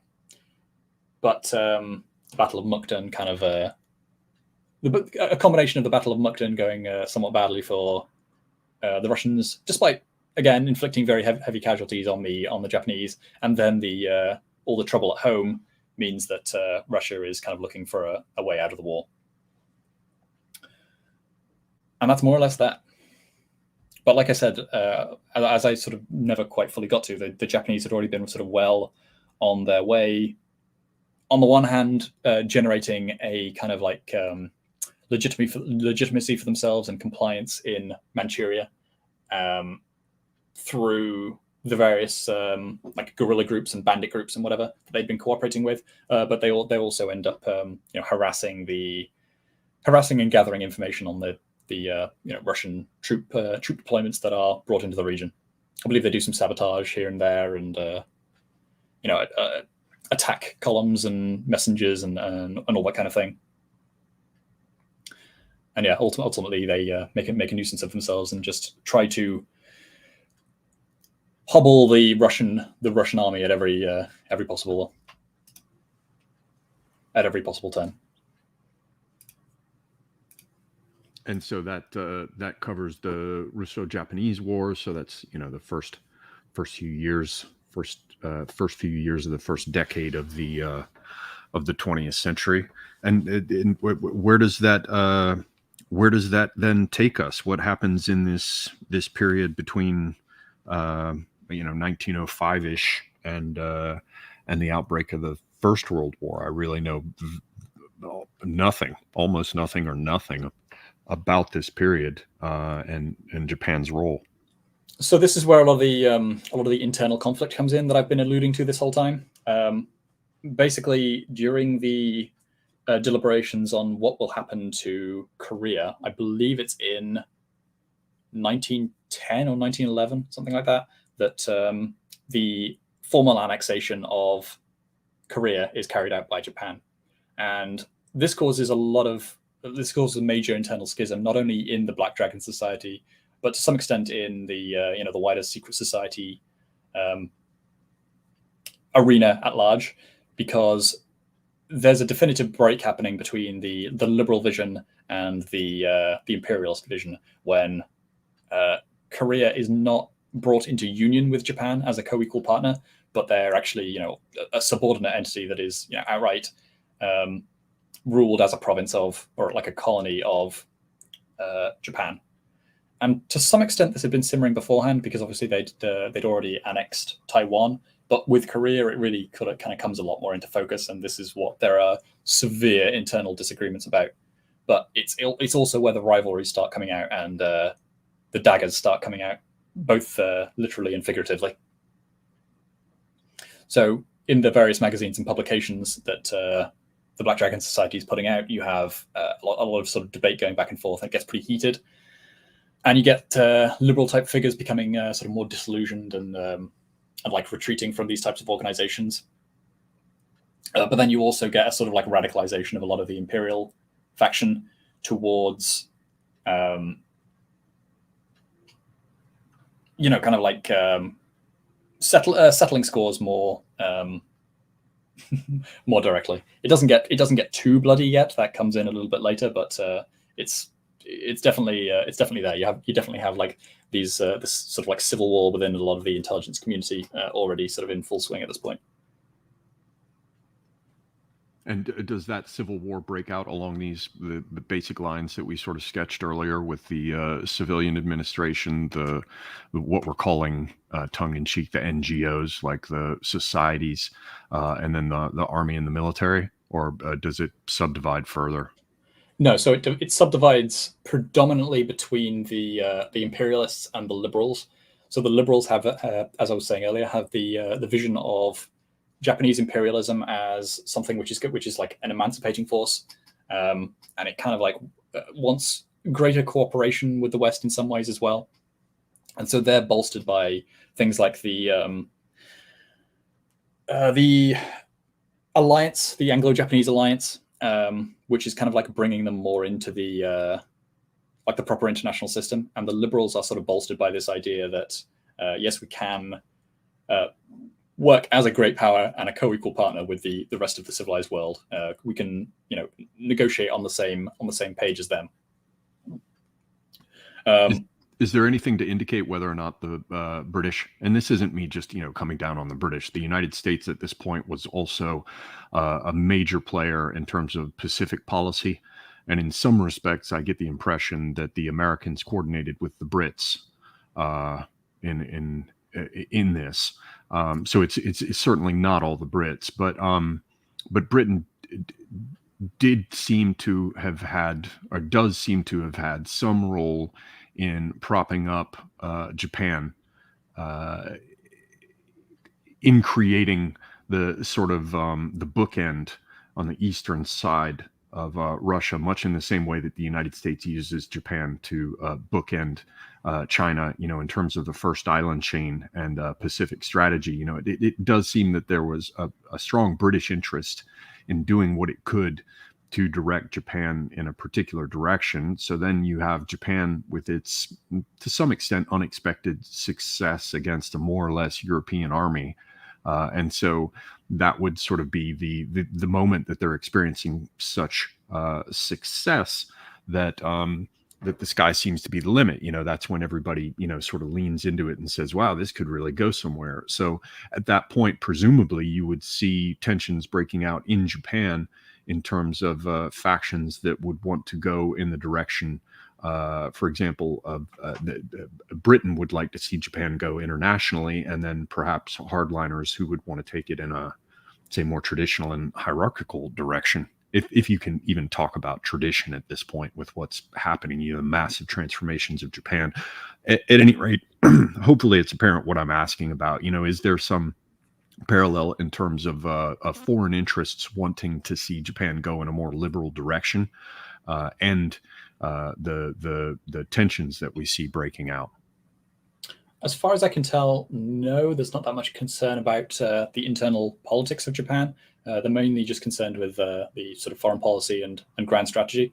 In particular, Britain leans a bit more into the Anglo-Japanese treaty after the Russo-Japanese War for fairly obvious reasons. And what Britain is really getting out of this is the fact that the possessions in the Pacific are quite strategically useful and reasonably profitable, but especially compared to like other parts of the empire. But it's like one of the most far-flung areas and a part that they don't want to have to garrison too much of their navy and the army over there. And so their strategy that's part of the reason why they brought or accepted the Americans coming in on that. But yeah. Well, they end up choosing America more so. So you have the Anglo-American sort of like Brotherhood Treaty or a Treaty of Brotherhood, Declaration of Brotherhood, something like that, since like 1898, I want to say. But I don't think it's a formal alliance at this point.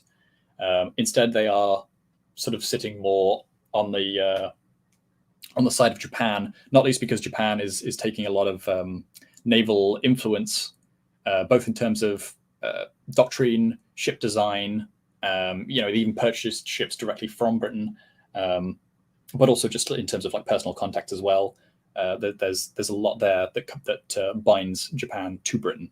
And it also becomes a sort of force, like a moderating force within these kind of like secret societies and within the intelligence gathering community, because the Anglo-Japanese Treaty represents a sort of sign that Japan can like really get on with the rest of the European world and all the great powers, because look, they have this treaty with the greatest of the European powers, and there's a lot of mutual respect there. There's a lot of help, and they can be useful. They can be useful to one another, and they can actually negotiate on what they thought were basically equal terms.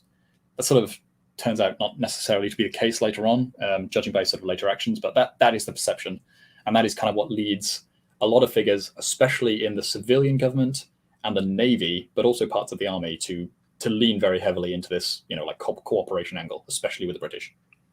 Very good, thank you. Yeah, no problem. It does become very, very relevant later, so it's good to bring it up now.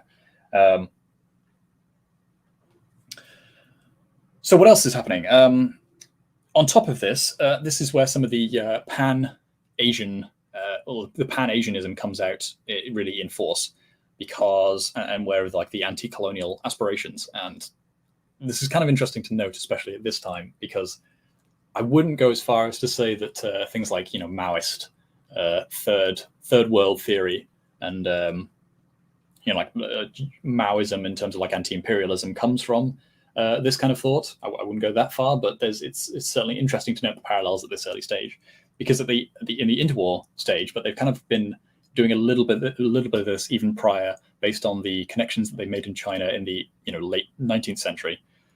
In the early 20th century, they have Sun Yat-sen coming onto the scene, and he is cooperated with very extensively by the Japanese military, like the Army Intelligence Service, but also the Black Dragon Society. So at various points when Sun Yat-sen is actually sort of on the run and in exile, he's actually in Japan. And not only is he in Japan, he is actually in the houses and like the safe houses and such of the Black Dragon Society members. They are directly sheltering him. And not only him, they are also sheltering people like I can't remember his first name, but Bose, a Indian terrorist who was opposing British rule in India, and also various figures who are kind of striving after the same kind of thing, like nationalist figures from China, Malaya, the Philippines, Indonesia, I believe. Basically just like all across Asia, all these different figures who are striving for independence from Europe, from their European imperial overlords, are being sheltered directly by the Black Dragon Society, and often in contravention to their own civilian government. Right. So it certainly seems as though the Black Dragon Society wasn't having any of this British influence type thing. I mean, it sounds like quite the opposite. Yeah. So a lot of the figures who are sort of like left after this early schism between the liberals and the imperialists, there's still some liberals around, and that's kind of how things like support for Sun Yat-sen is something that can remain broadly optimistic and not completely cynical. But even figures like Chiang Kai-shek, who becomes a lot more anti-Japanese later on. He is there's a photo floating around somewhere that I've seen of him alongside several Japanese secret society members. So he's in these circles as well at this early stage. But yeah, this is something which is very earnestly believed, even sort of late on, when there's been this giant schism between the liberals and the imperialists. On top of that, they're also, as I said earlier, they're dealing with sort of Turanianism. I didn't get into the Muslim angle quite as much, but they're also making inroads into various Buddhist circles. So skipping ahead a little bit, they also aid in the accession of Baron von Ungern-Sternberg to the position of Bogdan of Mongolia, I believe. Whatever position he was holding, he was actually helped into power by the Black Dragon Society, and part of this is because the drive towards the furtherance of Japan seems to be something that is very overriding. And so even though a lot of these figures will be quite happily taking on pretty stark changes in life, like changing their religion, this is done with the understanding that it's all for Japan ultimately. So you have quite a lot of these types of agents being actively encouraged to convert to Islam, basically purely for the purpose of political gain and subversion of the various empires. And yes, later on, this does also include groups like the Nation of Islam in the US, but that's much later on if we even get to it. Wow. Okay. Unexpected. Yeah.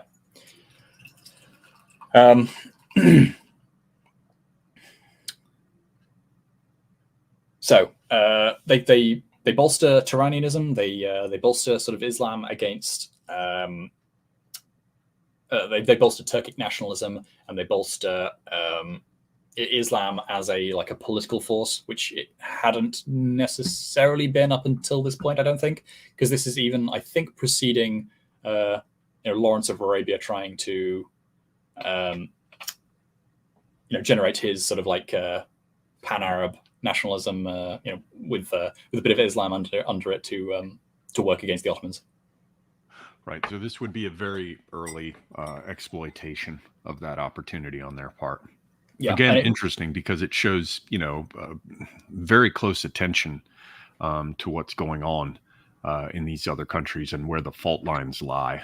I remember when I was doing work on blue jeans, believe it or not, working for Levi's indirectly, but working for Levi's at the time at an agency that was one of theirs.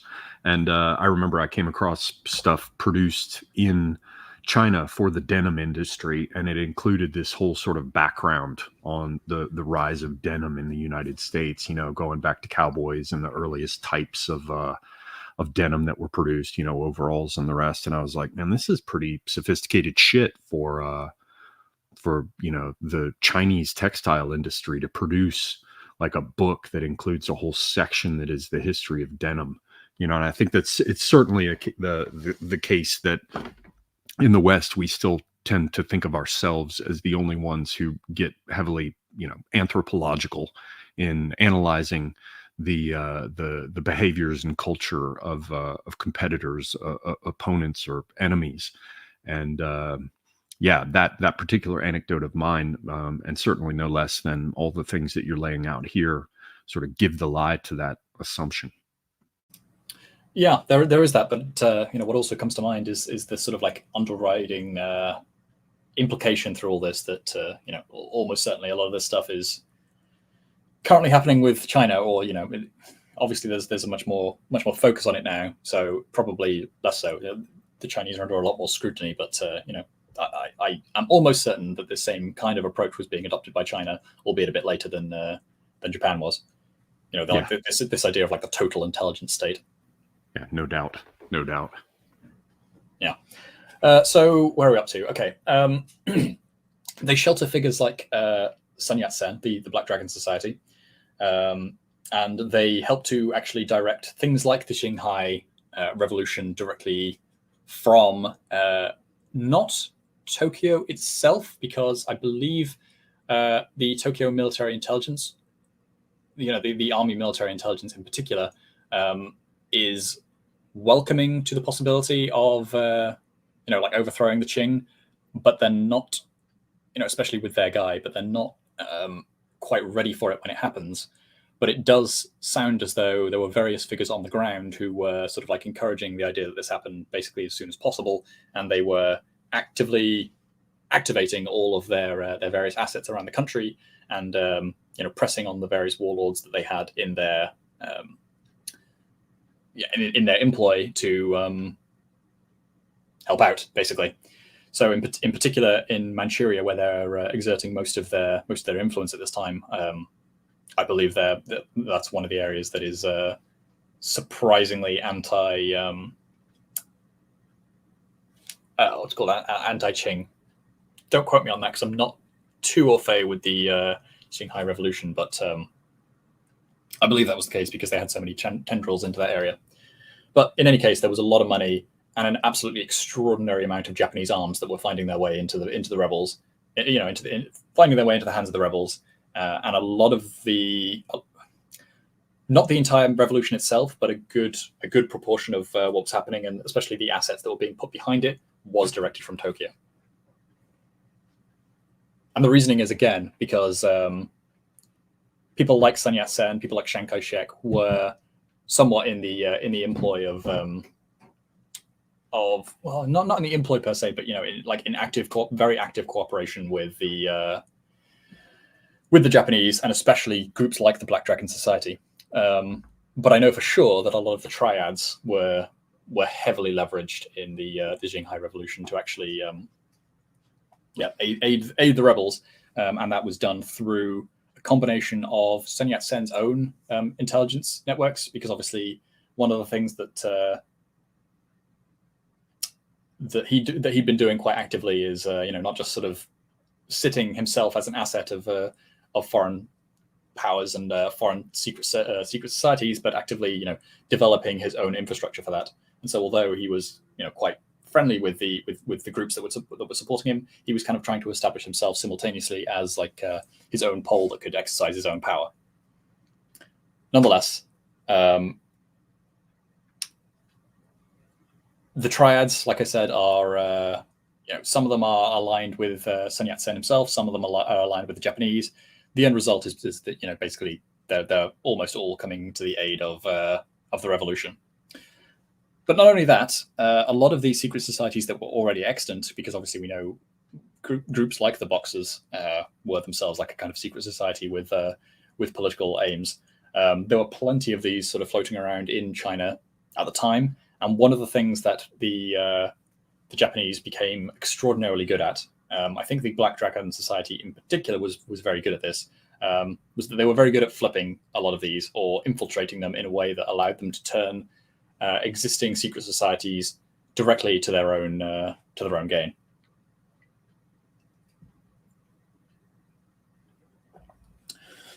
And so that comes very much into play in the Xinhai Revolution as well.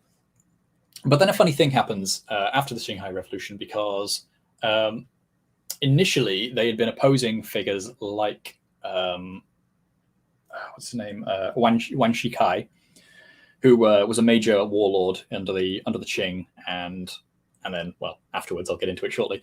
Originally he'd been supported by the Russians, and he was like basically their main guy by the providing intelligence to them, basically on something like a quid pro quo basis.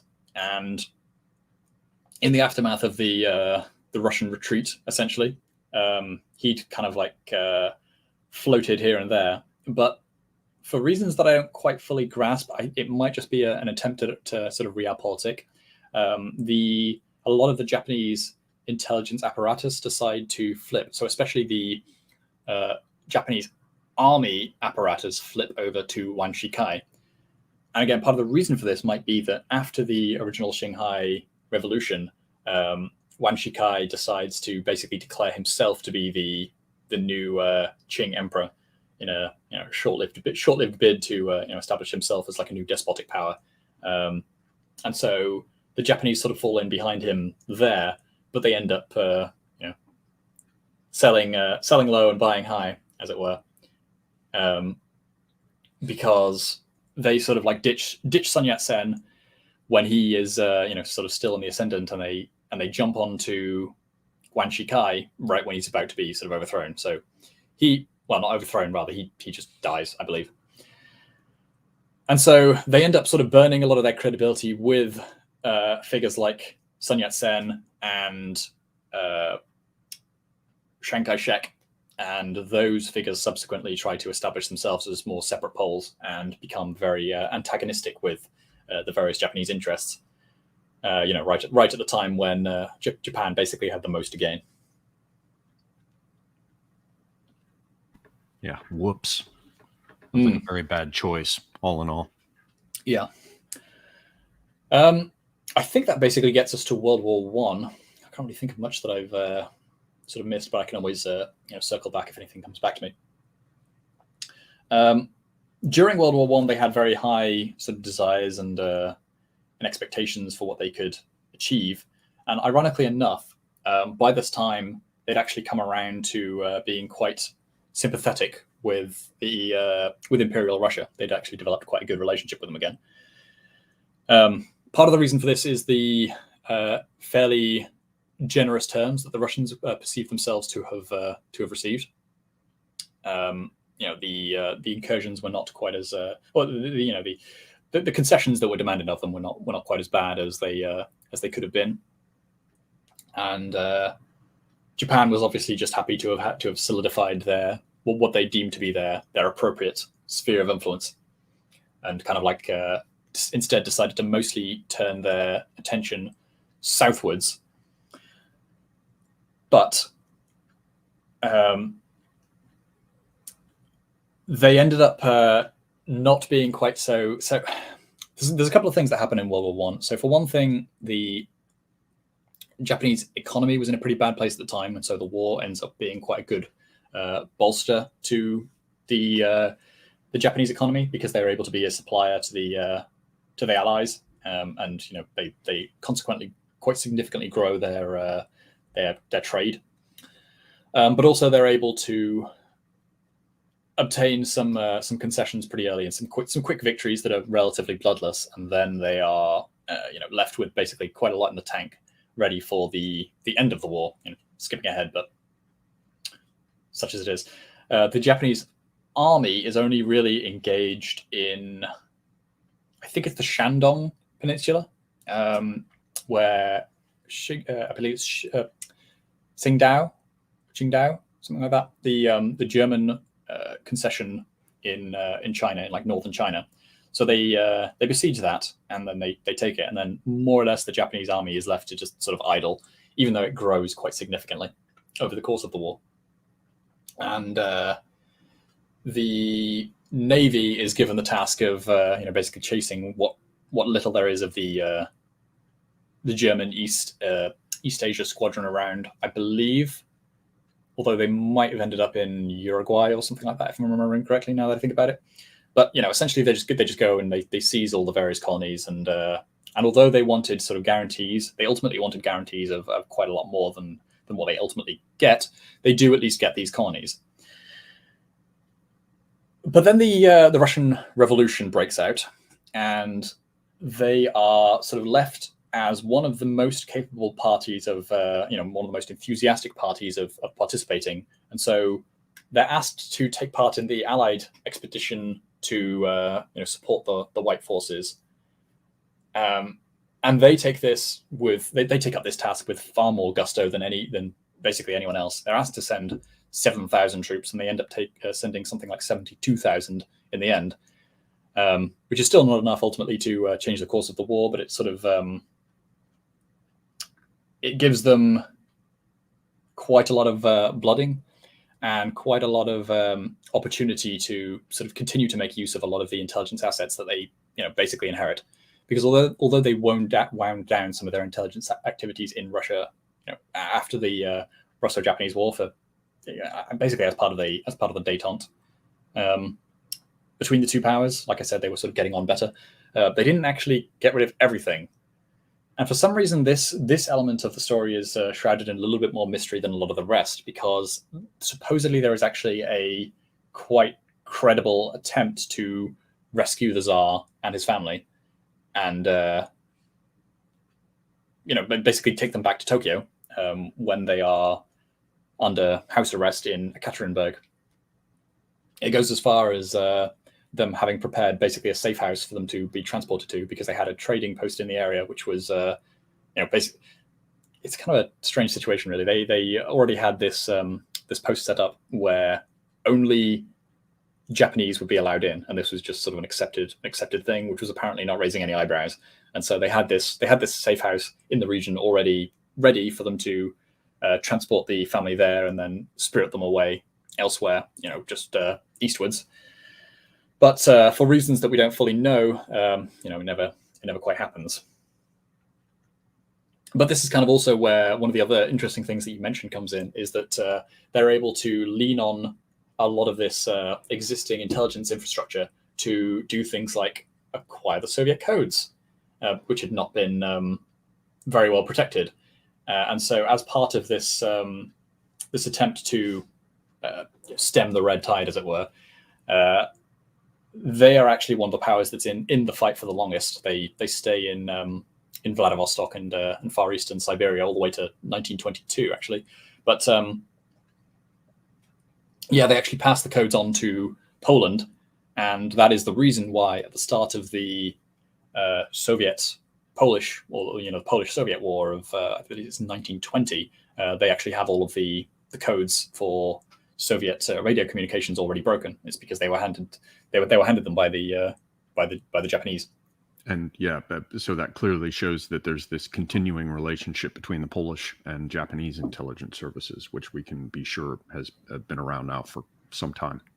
Yeah, and there's also a close relationship between, yes. So if you take this, the foundation of the Turan Society and the Grey Wolves as take them on the face of it, then there's also quite a significant amount of Japanese backing to the Turkish Revolution as well. Yeah, and I can certainly see, as to your point earlier, you're like, this business about Turanists and Japanese funding and, helping to found it isn't in Wikipedia. Given that the MHP and the broader idea, the Bozkurt, the Grey Wolves in Turkey, they're still a political party today. So, that probably explains why, if indeed this is accurate, why you would not be seeing it, for example, on Wikipedia. But there's also quite a lot, correct me if I'm wrong, you probably know this better than I do. There was a lot of attempt at cultural exchange between I think it was the Turan Society, not the Grey Wolves, and Japan, which on the face of it would seem very strange unless you do accept that that the society itself was founded by the Japanese. Well, actually, I don't really know about that. And the first I had ever heard of this was when you just now mentioned it. But at this time, I'm not sure about the exact dates about when the Ural-Altaic theory of languages fell out of favor.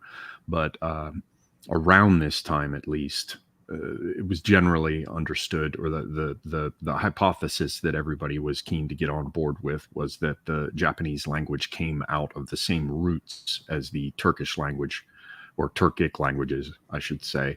And so, there was an argument there of being, distant cousins. Yeah. To my knowledge, that's basically what I'm referring to, I think.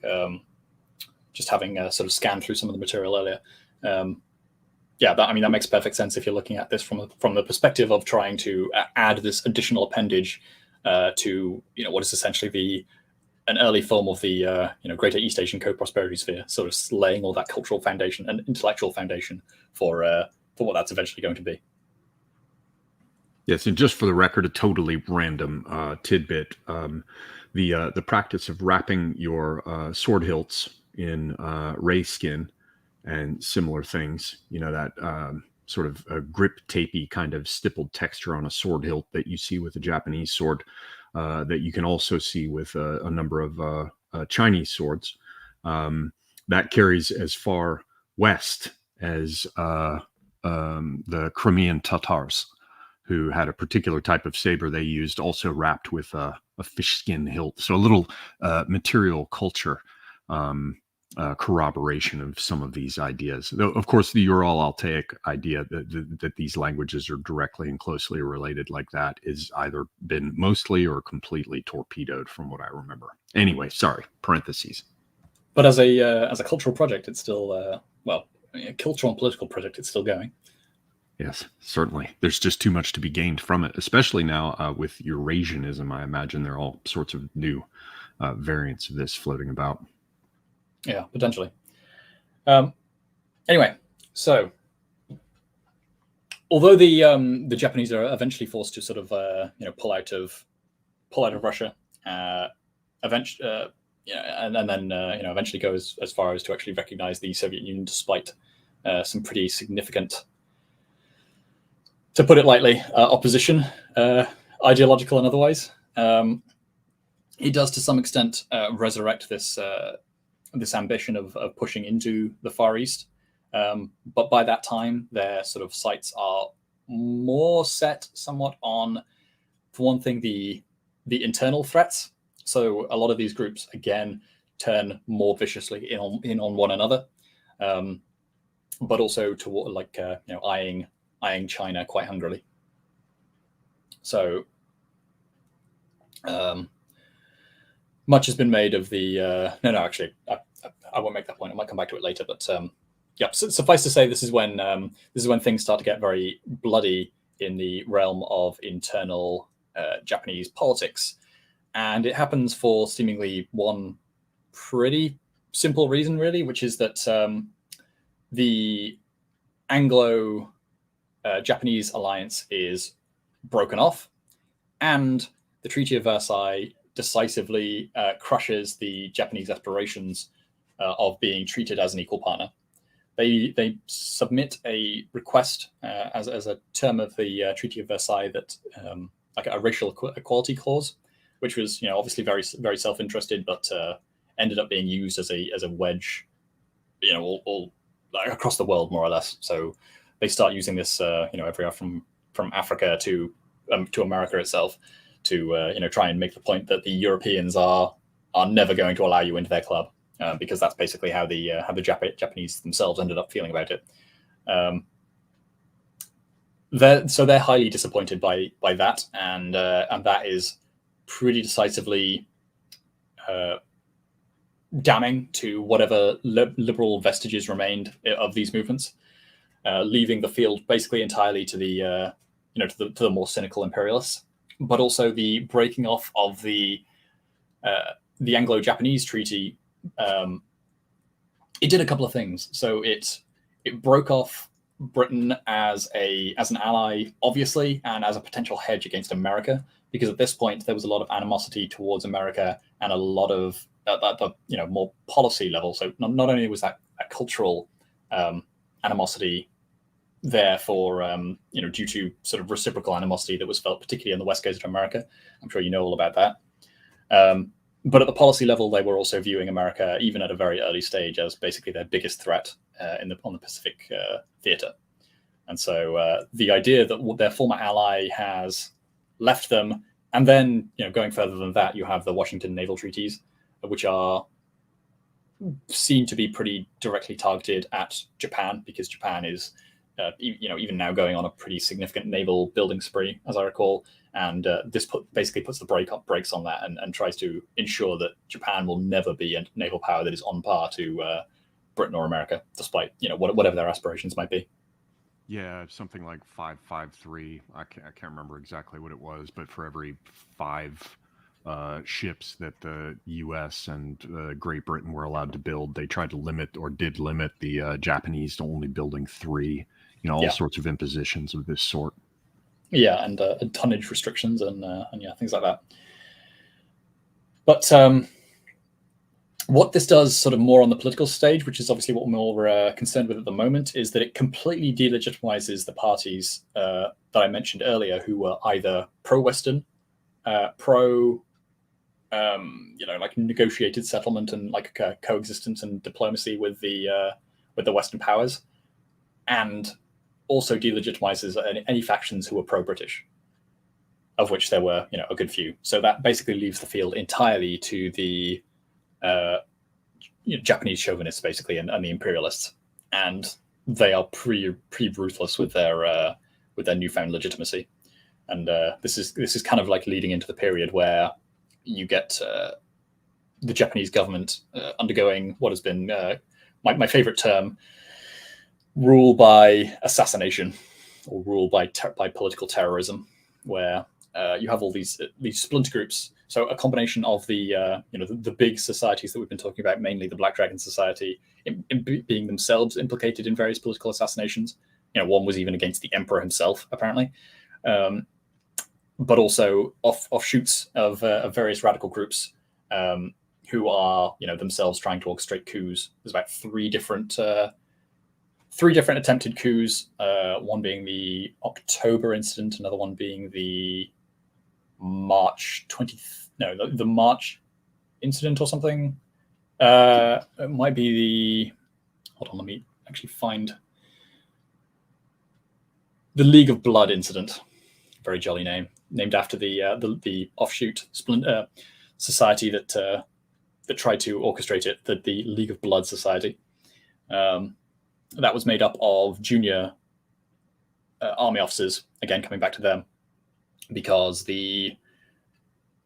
a little bit of background: the Imperial Japanese Army was a lot more tolerant towards, or for whatever reason, a lot more accepting of these kinds of like very extremist ideologies than the Navy were. The Navy were a lot more moderate, and they were also, possibly linked, far less willing to engage with the secret societies, like the civilian secret societies.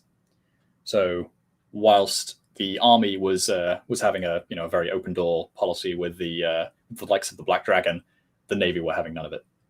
And this League of Blood, is this blood in the sense of consanguinity, like blood relation? Consanguinity in a sense. So I think it's named after the initiation ritual, where where new initiates to the League were instructed to cut their hand and then sort of immerse it in a concoction of the blood of all of the other members. Oh yeah, consanguinity indeed. Yes. Yeah. But they were treated with a very light touch during the sort of not reprisals, but the punishments towards all of these attempted coups, and so it sort of puts the fear of God, as it were, into the civilian government when it shows how little the army cares to try to preserve their lives, and anybody who tries to speak against the imperial against the empire, against the emperor, against the army, against the most maximalist possible view of what Japan should be doing internationally, is a recipe for assassination, and the army will protect them the whole way. And so at this time, just to help me and our viewers or listeners form a better mental picture, is this relative neutrality or relative conservatism, in the sense of not getting wild and radical on the part of the Navy? Is this them trying to stay out of it? Is this them trying to side with the emperor and the sort of existing civilian government, or do they have their own angle that they're pursuing? So they are on the same page as a lot of the a lot of the more moderate imperialists, I guess you'd say. So they're far from what would you call it? Far from pacifists, put it that way. And they certainly believe in imperial expansion. They just have sort of their own view as to how that should manifest. They're the center right. In a way, yeah. They are predominantly the faction that is a lot more concerned with America, for example. And so a lot of their intelligence activities in particular are centered around gaining the best possible intelligence that they can on Hawaii and Pearl Harbor. Obviously very ominously for what we know the future to be. But they also, even as far back as 1935, they are sending out advanced feelers for what might be not quite a Japanese-Mexican alliance per se, though they do float the idea. They are very active in South America as well, but they're sort of like trying to see what the possibilities would be of seeding some kind of like future plan that would be able to jump off from some part of just south of the border. So especially if they could organize something that goes into like Southern California, then they could create for themselves a little staging point for boots on the ground there. Yeah, and much as the Germans did, trying to agitate problems during World War I along the border and funding parties or groups in Mexico, certainly does cast rather a different light on the constant moaning about the Japanese internment camps in the United States during World War II, though, doesn't it? It suggests perhaps that wasn't exactly not being prudent. I would probably go further and say that quite a lot of it is probably quite justified, actually. That's my conclusion from especially a maximalist view of what the intelligence, the Japanese intelligence network was doing. Again, because they recognize no division between the state and the people. It's something that is quite thoroughly felt at both the highest and the lowest levels, it would seem, and they are willing to use basically every tool in the private and public arsenal in order to sort of get the information that they want and achieve furtherance of military ends in the end. But also that, there's often even like an even more fluid relationship between what appears to be a civilian and what appears to be a military man, because oftentimes they would just literally have officers in particular in doing some menial job purely for the purpose of gathering intelligence. I'll never look at a Japanese tourist with a camera the same way again. Yeah. In fact, there was one anecdote about I believe it was in the 30s when America was not seeming to take this threat quite as seriously, when they actually did try to sort of crack down on some of what they basically knew to be intelligence gathering going on by the Japanese diaspora, or elements of like the Japanese government that were actually cooperating with even Japanese Americans, like half Japanese, like one Japanese parent, one American parent, and even like a lot of these people were very cooperative with the Japanese state, and even some Americans who were disaffected and just willing to take a paycheck in order to sort of go around and hand over schematics and technical data for the various American ships that were part of the Pacific Fleet. They actually, when they found that they were the FBI found that they were so badly outnumbered that they had basically no possibility of being able to crack down on this issue sufficiently. And even if they did have the numbers and the resources to do that, there was not the they basically couldn't be bothered, because the judiciary was being so obstinate about it that oftentimes they were not given permission to do any kind of like adequate searching. So basically they knew it was happening and they just couldn't really do anything about it. Yeah, puts you in mind puts one in mind, sort of as I mentioned earlier, of things like Confucian societies. Yes. Now, in all of this, of course, I don't mean to suggest in any way that the United States doesn't get up to its own versions of this. Probably, orders of magnitude more intrusive and better funded and all the rest. But yes, yes. Well, I would say that according to this again maximalist view of what the Japanese were doing, and perhaps you could even say minimalist view of what the US were up to, it doesn't discount the possibility of essentially the same kind of thing being done, but more on the ad hoc side by various things like financial interests. More so than actually being sort of state sponsored and state cooperative, as is the case with Japan. I mean, like I said, a lot of the secret societies are doing things on their own, and up until this point, I didn't really make enough of a point of it. But like up until the 20s and 30s, when you get the decisive shunning of, well, the decisive sort of destruction of the worldview of the liberals, you have oftentimes especially the more imperialist-minded Japanese secret services and secret societies operating in opposition to their own civilian governments, and sometimes in opposition to the army and the navy. But in America, it's you could potentially go even further to the different financial empires and things, and everything that they were doing, in regards to people like Trotsky and support for the Bolsheviks and all of that kind of thing. That is a whole different topic for a whole different day. In any case,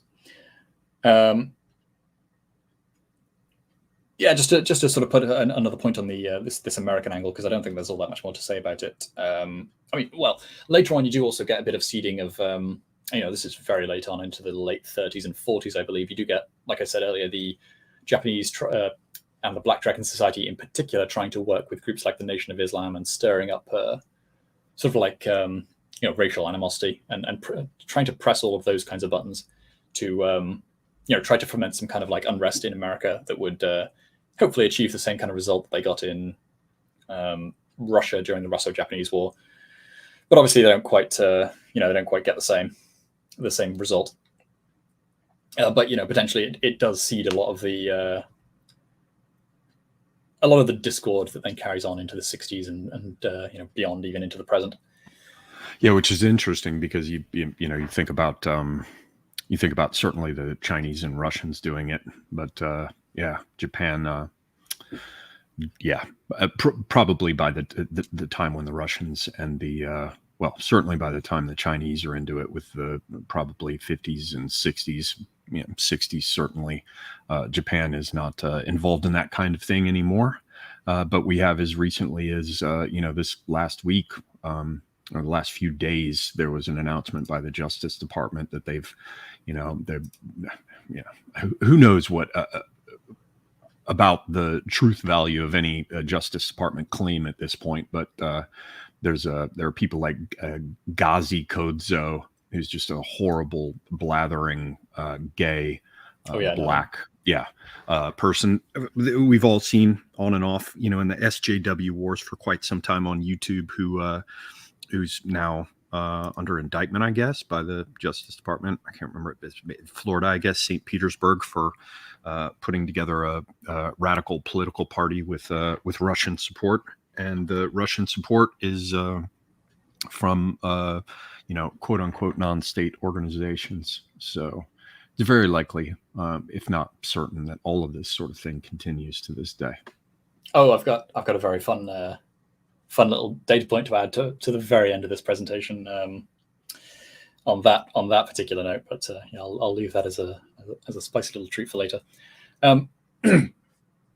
So leaving off on America with the one final point that they were, like I said, they were also trying to sort of work in Southern America as well, in particular Panama, but they got sort of the same kind of treatment in Panama as they did on the West Coast, in that I think quite a lot of the they basically got shut out from Panama. I think Panama started having a very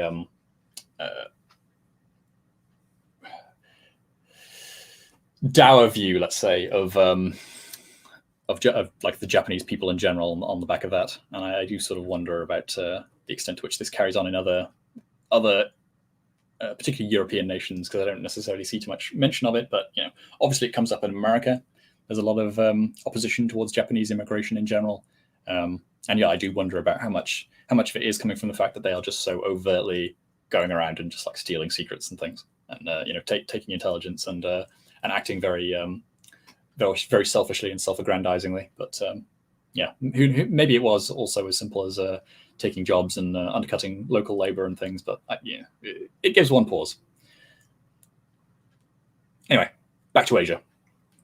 Because on top of that, they were sheltering people like I can't remember his name now, but it was a particularly prominent Filipino nationalist. And so with all of these kinds of figures being held, sort of held in play, you can kind of see the outlines of what is going to happen much later, because they have all these different figures sort of in their back pocket. And it doesn't quite come into play just yet. There's sort of a little bit more to talk about with regards to China, but obviously it's coming. Because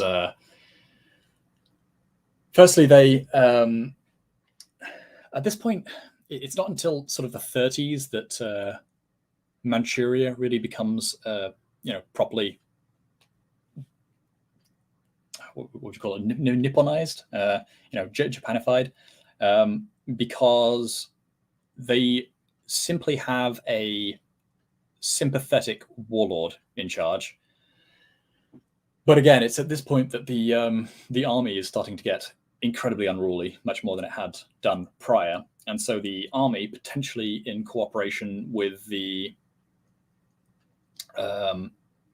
Black Dragon Society and various other organizations that had been all the different splinter groups that were focusing on their own different little area.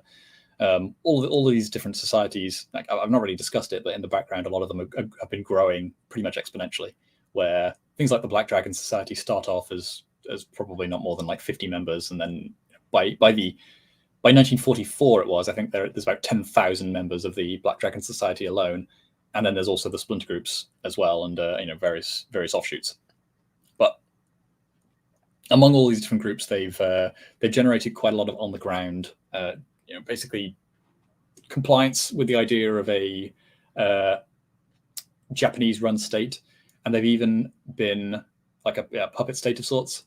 And they are also in cooperation with members of the former Qing dynasty. So there's a fellow in particular named, you can find him under the name Shanqi, and he is the Prince Su of the first rank. And so this is going back a little bit because he died in 1922, but he's a very vocal advocate of cooperation with Japan. And it's kind of hard to tell how much of this is down to trying to regain some of his sort of lost position, but and how much of it is like genuine belief in the ideal of the ideals that Japan espouse of liberating the various Asiatic peoples. Because there are a lot of organizations floating around that are sort of building the intellectual apparatus for this. One of which I didn't mention earlier is the East Asia One Culture Society, which I can't subsequently find all that much on, but I just know that they existed, and they were founded by various members of the Black Dragon Society and the Black Ocean Society before that, starting off in 1898. But you have all these people sort of floating around who are playing, like following along to the Japanese tune anyway. But you also have figures who are within the more aggrandizing faction, who are basically trying to look for any excuse to expand Japanese power more directly. And so even though they have this warlord, I can't remember his first name, Zhaolin, I think is his Zhaoling is I think his second name. He was the head of the Fengtian clique, I believe, in Manchuria. But he'd kind of been having his authority somewhat eroded by a movement that had been directly seeded by the Japanese Army Intelligence Service, to basically create almost like a state within a state. And that's kind of where the if you know anything existing about this period, there's a curious renaming of the sort of Manchuria from, well, Manchuria as a province or a region over to it being instead called Manchukuo. And I've come to understand that this is actually something that precedes the creation of the state itself, because the sort of Manchukuo movement is something which is built sort of a little bit more organically first amongst the guerrillas and bandits and all those kinds of groups that I've mentioned earlier, going as far back as 1904 and 1905. And that sort of coalesces into, basically, like I said, a state within a state. But then on top of that, you have the Kwantung Army and all of the junior officers therein who are being, heavily radicalized into these various factions, and sort of like acting with carte blanche and a completely defanged civilian government that is not really able to stop them, or even indeed the senior levels of the Japanese Imperial Army itself are just sort of powerless to stop them. And so you have the army intelligence apparatus, to some extent the Black Dragon Society, and these junior officers all coordinating to launch very precise, very deliberate strikes, which create these so-called incidents, which kind of like add up eventually to the full annexation of Manchuria.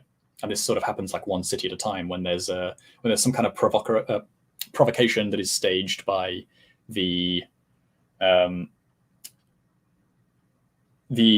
army or some bandit group who is working in cooperation with the Japanese, and the target, the target that is attacked is very precisely picked, because the intelligence robustness, the robustness of the intelligence held in Manchuria is now so complete that they have, basically they have eyes and ears more or less everywhere.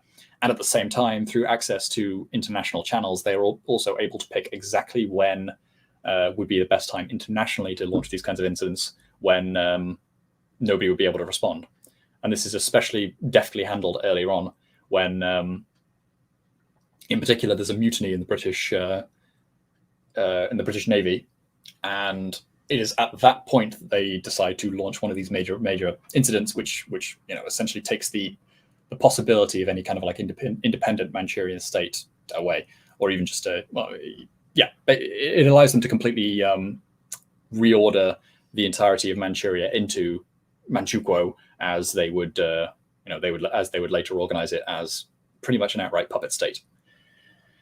The aptitude with which they handle this sort of diminishes over time, because part of the problem with this success is that they almost seem to get drunk on it, where this pattern that they create of local information dominance and cooperation with junior officers, very fanatical junior officers, wishing for imperial and potentially even self-aggrandizement,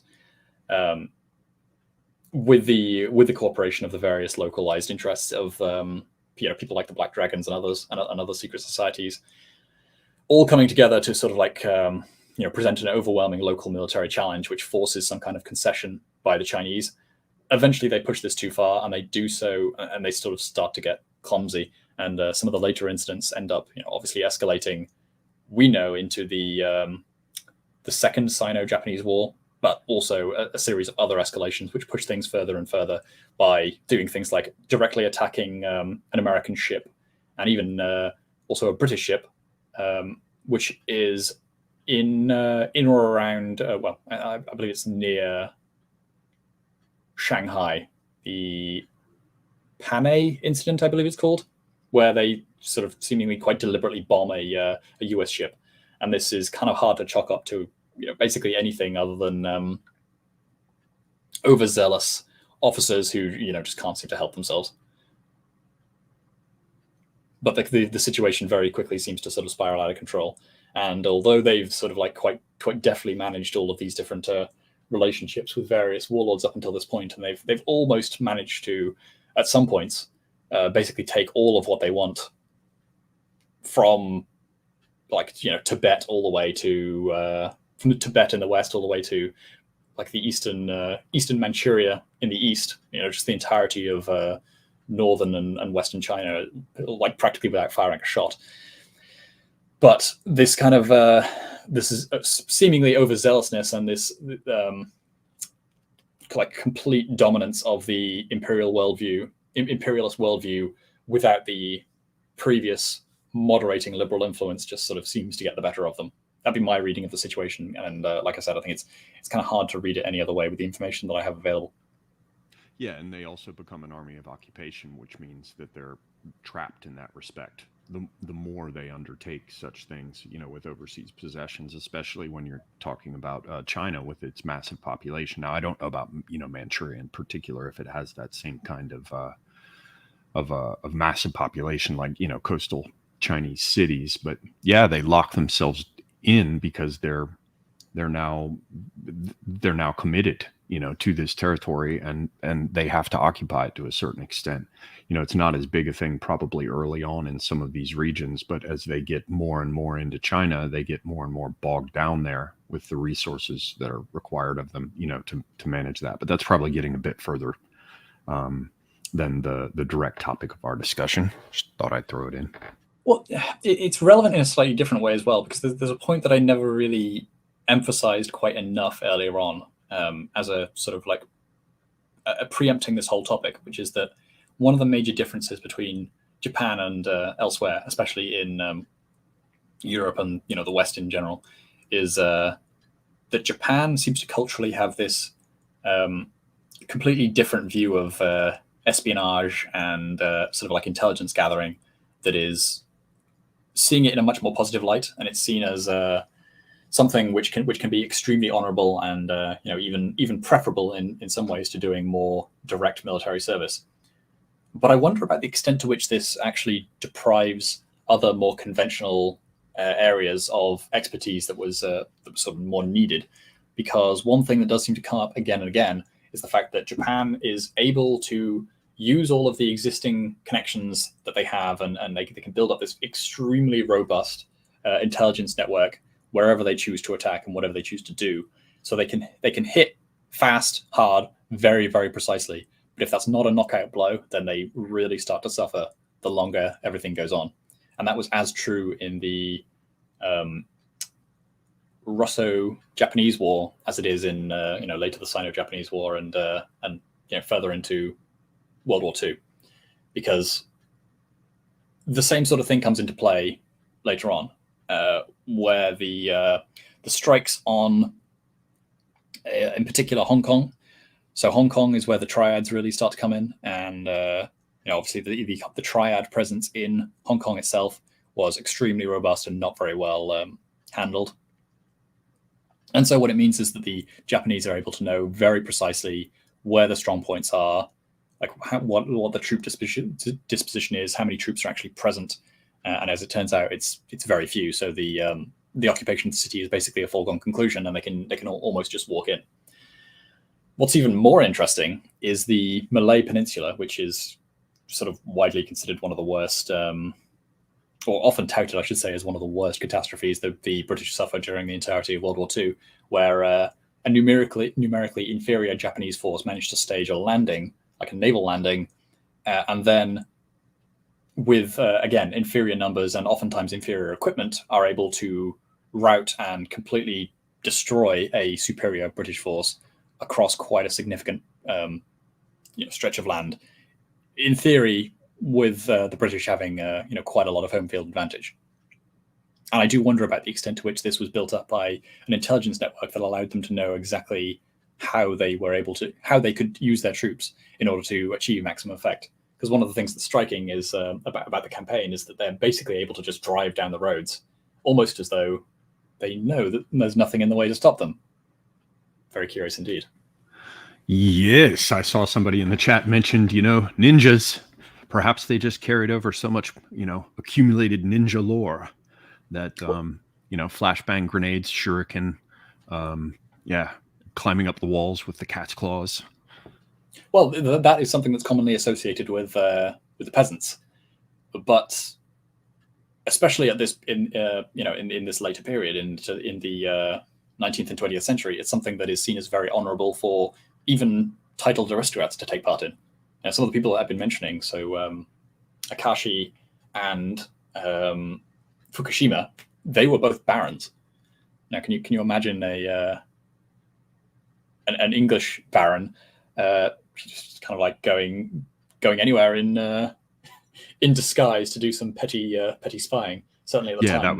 That was left more for the Aleister Crowley types. I can't remember who it was, but I do, and I can't even vouch for it being entirely true, but I was told, and it's very likely true, though again, I can't, cite it for you. There was a particular case when I think it was a British intelligence officer had an opportunity to he was present where some correspondence was nearby, and he had access to it for a time and did not avail himself of it. And when brought to court or review by his superiors, I can't remember what it was, was like, why on earth did you not look into that to figure out what you could? And he said, "Gentlemen do not read other gentlemen's mail." So even if it's not entirely true, it at least suggests that, aristocrats were not going to be too open about participating in anything like that, not in the West. Yeah. And this carries into institutions as well, because, again, minimalist view of the American intelligence services, but one of the persistent persistent complaints is that they have access, the American, especially military intelligence apparatus that's trying to combat the Japanese, especially early on, are dealing with chronic underfunding and chronic understaffing. So the general perception is that if you join the military intelligence services, then that's basically your career over. You're never really going to go anywhere in the American army. And that's at what time is that? Presumably prior to World War One? Prior to World War II, and not actually by all that much. Oh, really? Okay. Apparently so. But almost the opposite is true in Japan, where seemingly at times the most sure way to success and promotion is to avail yourself well in some espionage type role, and sometimes one wonders if it's the more demeaning the better, because I've sort of read all sorts of stories of various captains and higher being literally a coolie. Wow. Yeah, that certainly is counterintuitive given the kinds of things, we're exposed to in the West in terms of, Japanese cultural stereotypes about honor and the rest. But at the same time, obviously Japanese culture is indebted in large part to, or derives in large part, I should say, from Chinese.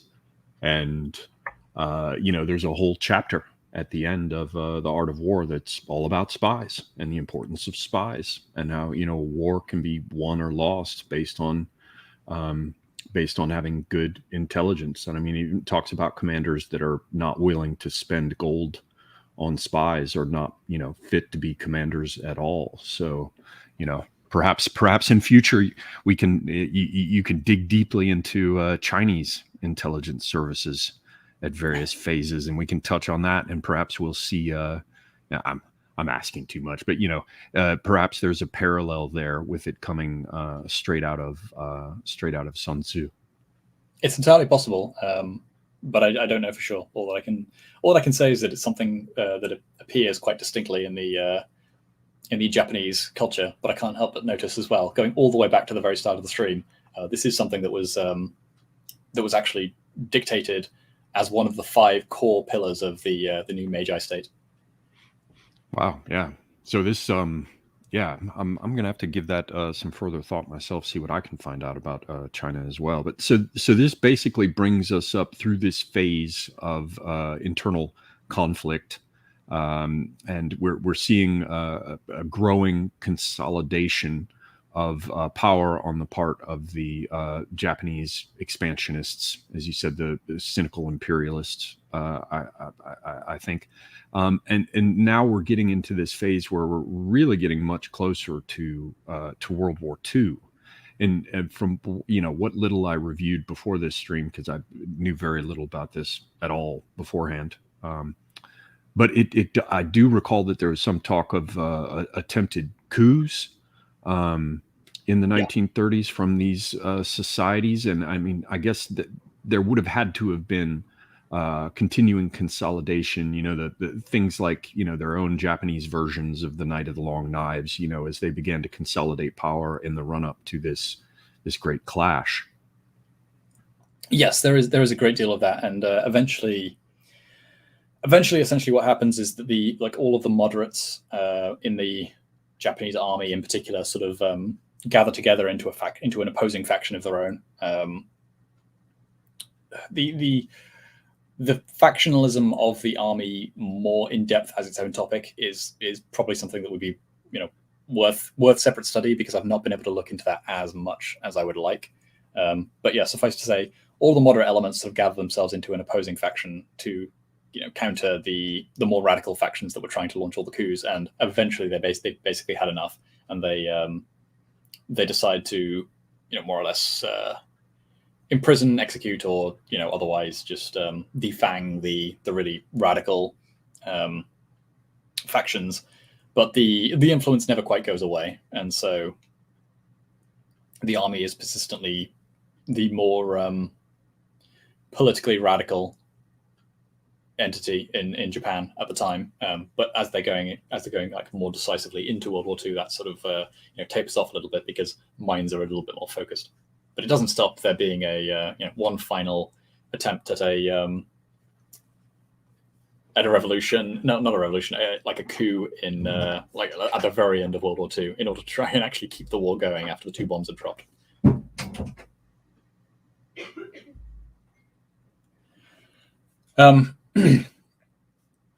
So what else is there to cover?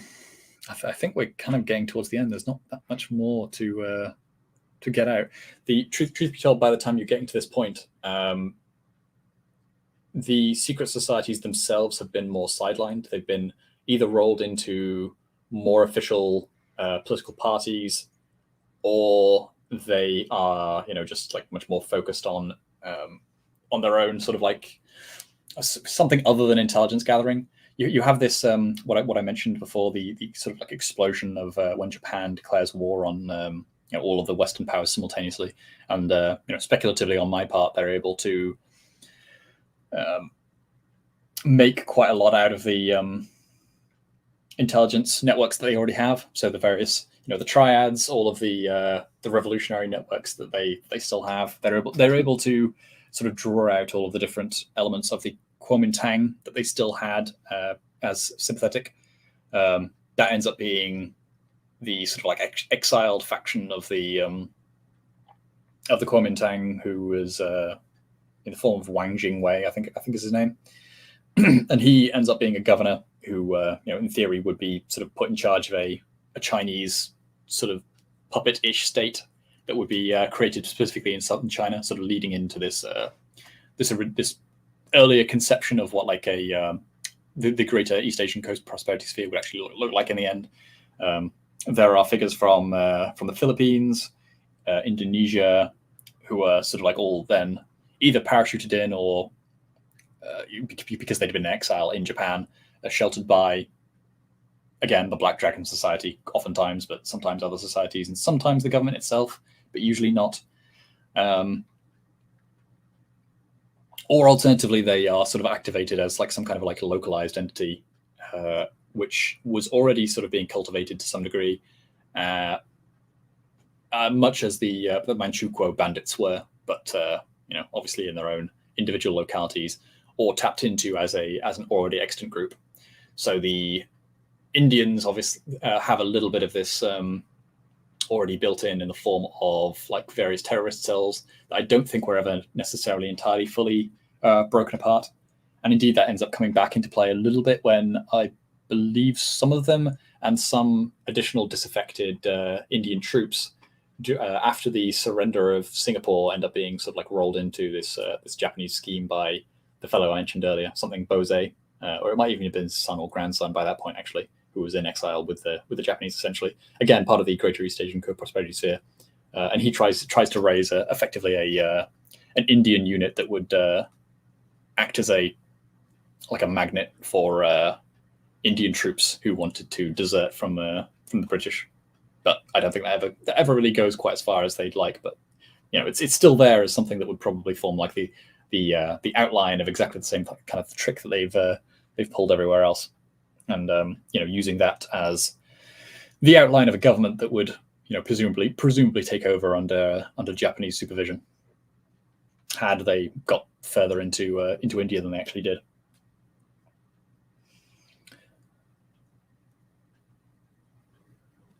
Well, then it seems if we're kind of coming to the end of this story, it seems like it might be worthwhile, before wrapping up, giving you a chance to talk about your various projects and things. Encouraging everybody to go and check out your YouTube channel, your blog, and your Twitter and stuff. It might be useful to perhaps one quick time here to kind of summarize what we've seen. In terms of this, these Japanese intelligence entities, and and others around the world at the time. We've now talked about the Okhrana. You were kind enough to come on and lay out the basics of all of that for us. I suggest everybody should go back and take a look at that. It's a great stream. So now, with what little I know about the United States intelligence services, the Brits, a little bit about the Germans, now a bit about the Russians via our Okhrana stream, now looking at Japan, how does it stack up against these others? I certainly can see that it's in its early days. It seems to have been very much underestimated in the West. It seems to have been highly sophisticated. It seems very early on to have undertaken this approach that many other intelligence agencies certainly have used since, which is to spawn organizations, societies, NGOs, commercial concerns, and then to work through them in order to permit plausible deniability. It seems to reflect a more general emphasis on intelligence gathering, as you pointed out, perhaps in some respects to the detriment of some of their broader activities, but there are, any number of very notable successes that you've touched on. And perhaps, as I said, that goes back to, the admonitions in the last chapter of Sun Tzu's Art of War. What other kinds of things really stand out in summary about the Japanese intelligence services and their unofficial offshoots or, foundations in this period? I guess it runs from the 1880s, roughly somewhere in there, late 1870s up to World War II. Probably even earlier, actually, the late 1860s, because that's when you first get the attempt by the Meiji government to activate this total information state, as I've sort of dubbed it. Right. And in that sense, that their greatest triumph is at their very inception, because they act as the primary intelligence gatherers of all sorts of foreign knowledge, which we now know, due to the fact that they end up becoming, like a major pillar of regional politics, when literally that whole period is less than a century from them going from now descending imperial power in the region, who had sort of like exploded across the entire continent. But a century before that, they were completely insular and paid basically no heed to anything going on outside. And a lot of the reason for that is down to this all-encompassing combination of secret societies, state-funded projects, individuals. I didn't really emphasize that enough, but some of this is literally just driven by particularly enterprising individuals who want to go out and have some kind of adventure over on the Chinese mainland. There was plenty of that as well, but they would come back and cooperate with the Imperial Japanese state and cooperate for the aggrandizement of Japan, even if their original impetus for going was not quite that. And all of this comes together to sort of modernize Japan at breakneck speed and present them with all these different opportunities which they can sort of take at will. I mean, it almost gives you a lot of what ifs in some senses, because if they'd handled the situation in China a little bit more tactfully, then one wonders if they had maybe been able to avoid a grinding war which consumed the vast majority of their manpower resources. It's often forgotten in World War II, and they could have just perhaps avoided that altogether. They viewed the US as an adversary the whole time, so they probably wouldn't have been able to necessarily avoid conflict entirely. But the actual casus belli used was, more or less over trade restrictions and the de facto trade war that had been, like the embargo regimen that had been established on Japan. That's what kind of gave them the immediate impetus to go all in on war with basically all the European powers simultaneously, as suicidal as kind of everyone realized that was. If things had gone a little bit differently diplomatically in regards to the Anglo-Japanese War, Anglo-Japanese alliance, then the liberals would have had a much stronger hand, and this kind of like almost seeded ideology, which we've not really made that much of, but I think is quite a significant point to perhaps bear in mind. And I might just talk a little bit more about that now, actually, because the optimism that some of the Japanese liberals seem to have approached, we obviously view all this cynically now because of the way that it turned out, and the Greater East Asian Co-Prosperity Sphere is itself a bit of a joke. But in the 30s, in the Second Italo-Ethiopian War, they were actively, the Japanese were, and the Black Dragon Society in particular, were actively organizing aid, basically, and like I think even weapon shipments to the Ethiopians, which it kind of makes you realize at some level how unnaturally what came to be the Axis was. There's later stories. We didn't really get much. We got barely didn't even mention the Kempetai, which was the quite interesting in its own way Japanese official military police, which is kind of like the like MI5, MI6, and I don't know, the Okrana, probably a bunch of other things all rolled into one. And it was practically a state within a state in its own way at some points. And the thought police, there's a Japanese term for it, but essentially that's what they are. We barely touched on them at all. But like all this stuff,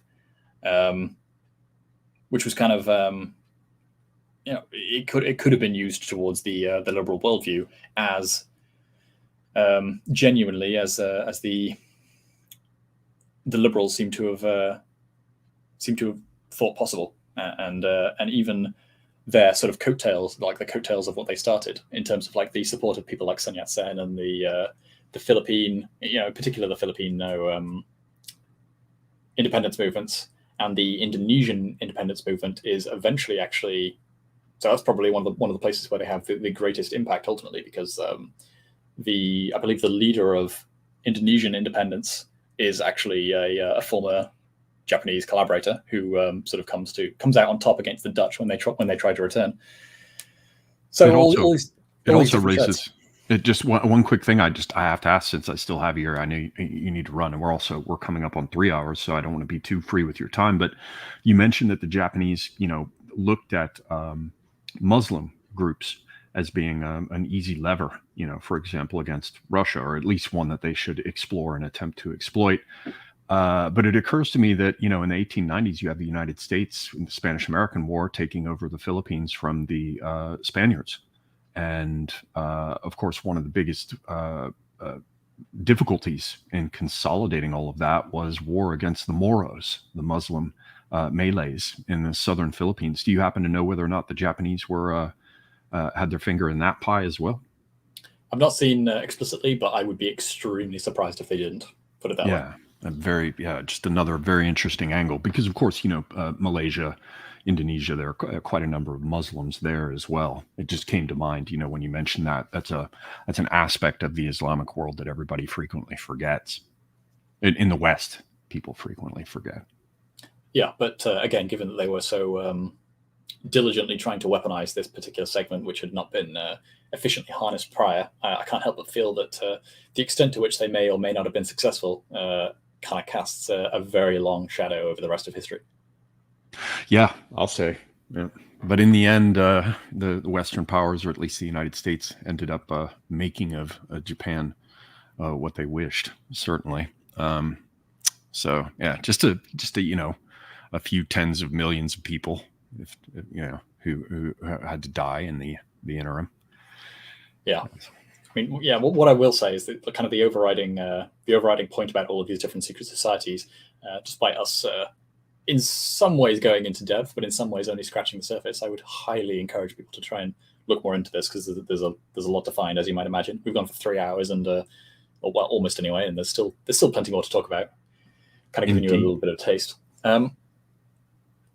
But yeah, I mean, some of the things that are put in play are almost like still rolling to this day. So insofar as they deliberately had a policy of inflaming racial tensions. I mean, it's often attributed to people like Trotsky, who also had that as a very deliberate strategy, even further back potentially. But insofar as actual organizations were contacted and people were mobilized and money was actually changing hands in ways that we can track very deliberately. Perhaps it's just between the two of them. Perhaps it's both the Soviets and the Japanese. But in any case, that's a ball that's still rolling today. Yes, indeed. Well, I should say thank you very, very much for all the considerable preparation that goes into this, and for carrying the weight of all of this on your shoulders. As it should be very clear to everyone that I know, as close to nothing as you can get about all of this. So I'm very happy to have been exposed to more about it and to have learned more. I hope you'll come back on whenever the right topic occurs to you. Very happy to have you on as a guest. I've had you on now twice, and would be very happy to do so in the future. Do you want to just, for people who came in on the stream, maybe late and missed the opening of it, would you like to maybe tell them about where they can find more about you, other than in the description below with links? Maybe tell them who you are, where they can find out more about you, where they can follow your stuff.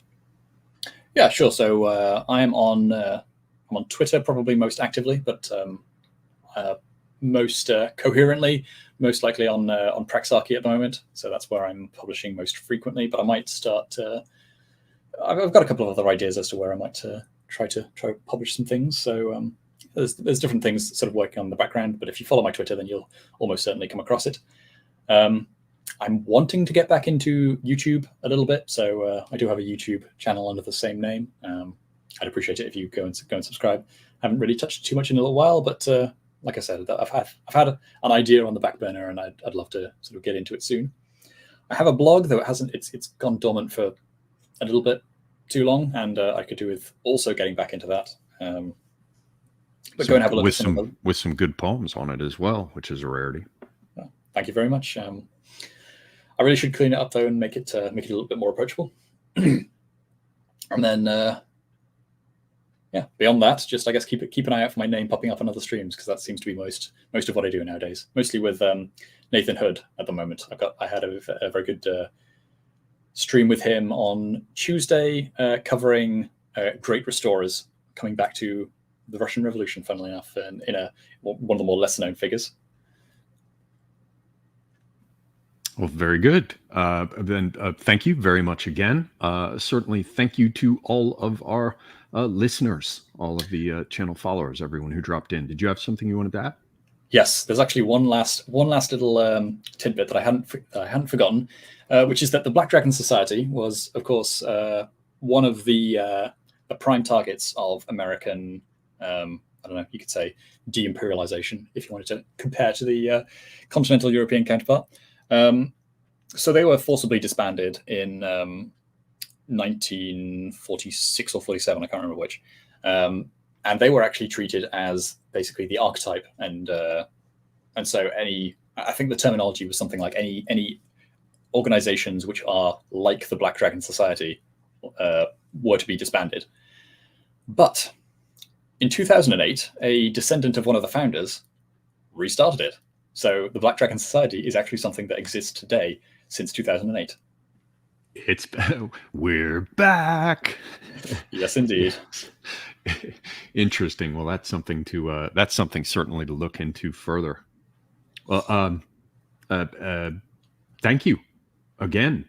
And everybody, please do look in the description box below for those, too lazy to type.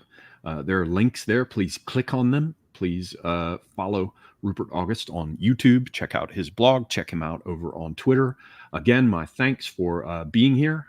Very happy to see mods drop in. We had a well-mannered group, except for the one who tried to say that forbidden word early in the stream. So yeah, happy to see Lady of Shalott dropping in. And again, thanks to you all. Until next time, I am Semi-Agog, and I am out.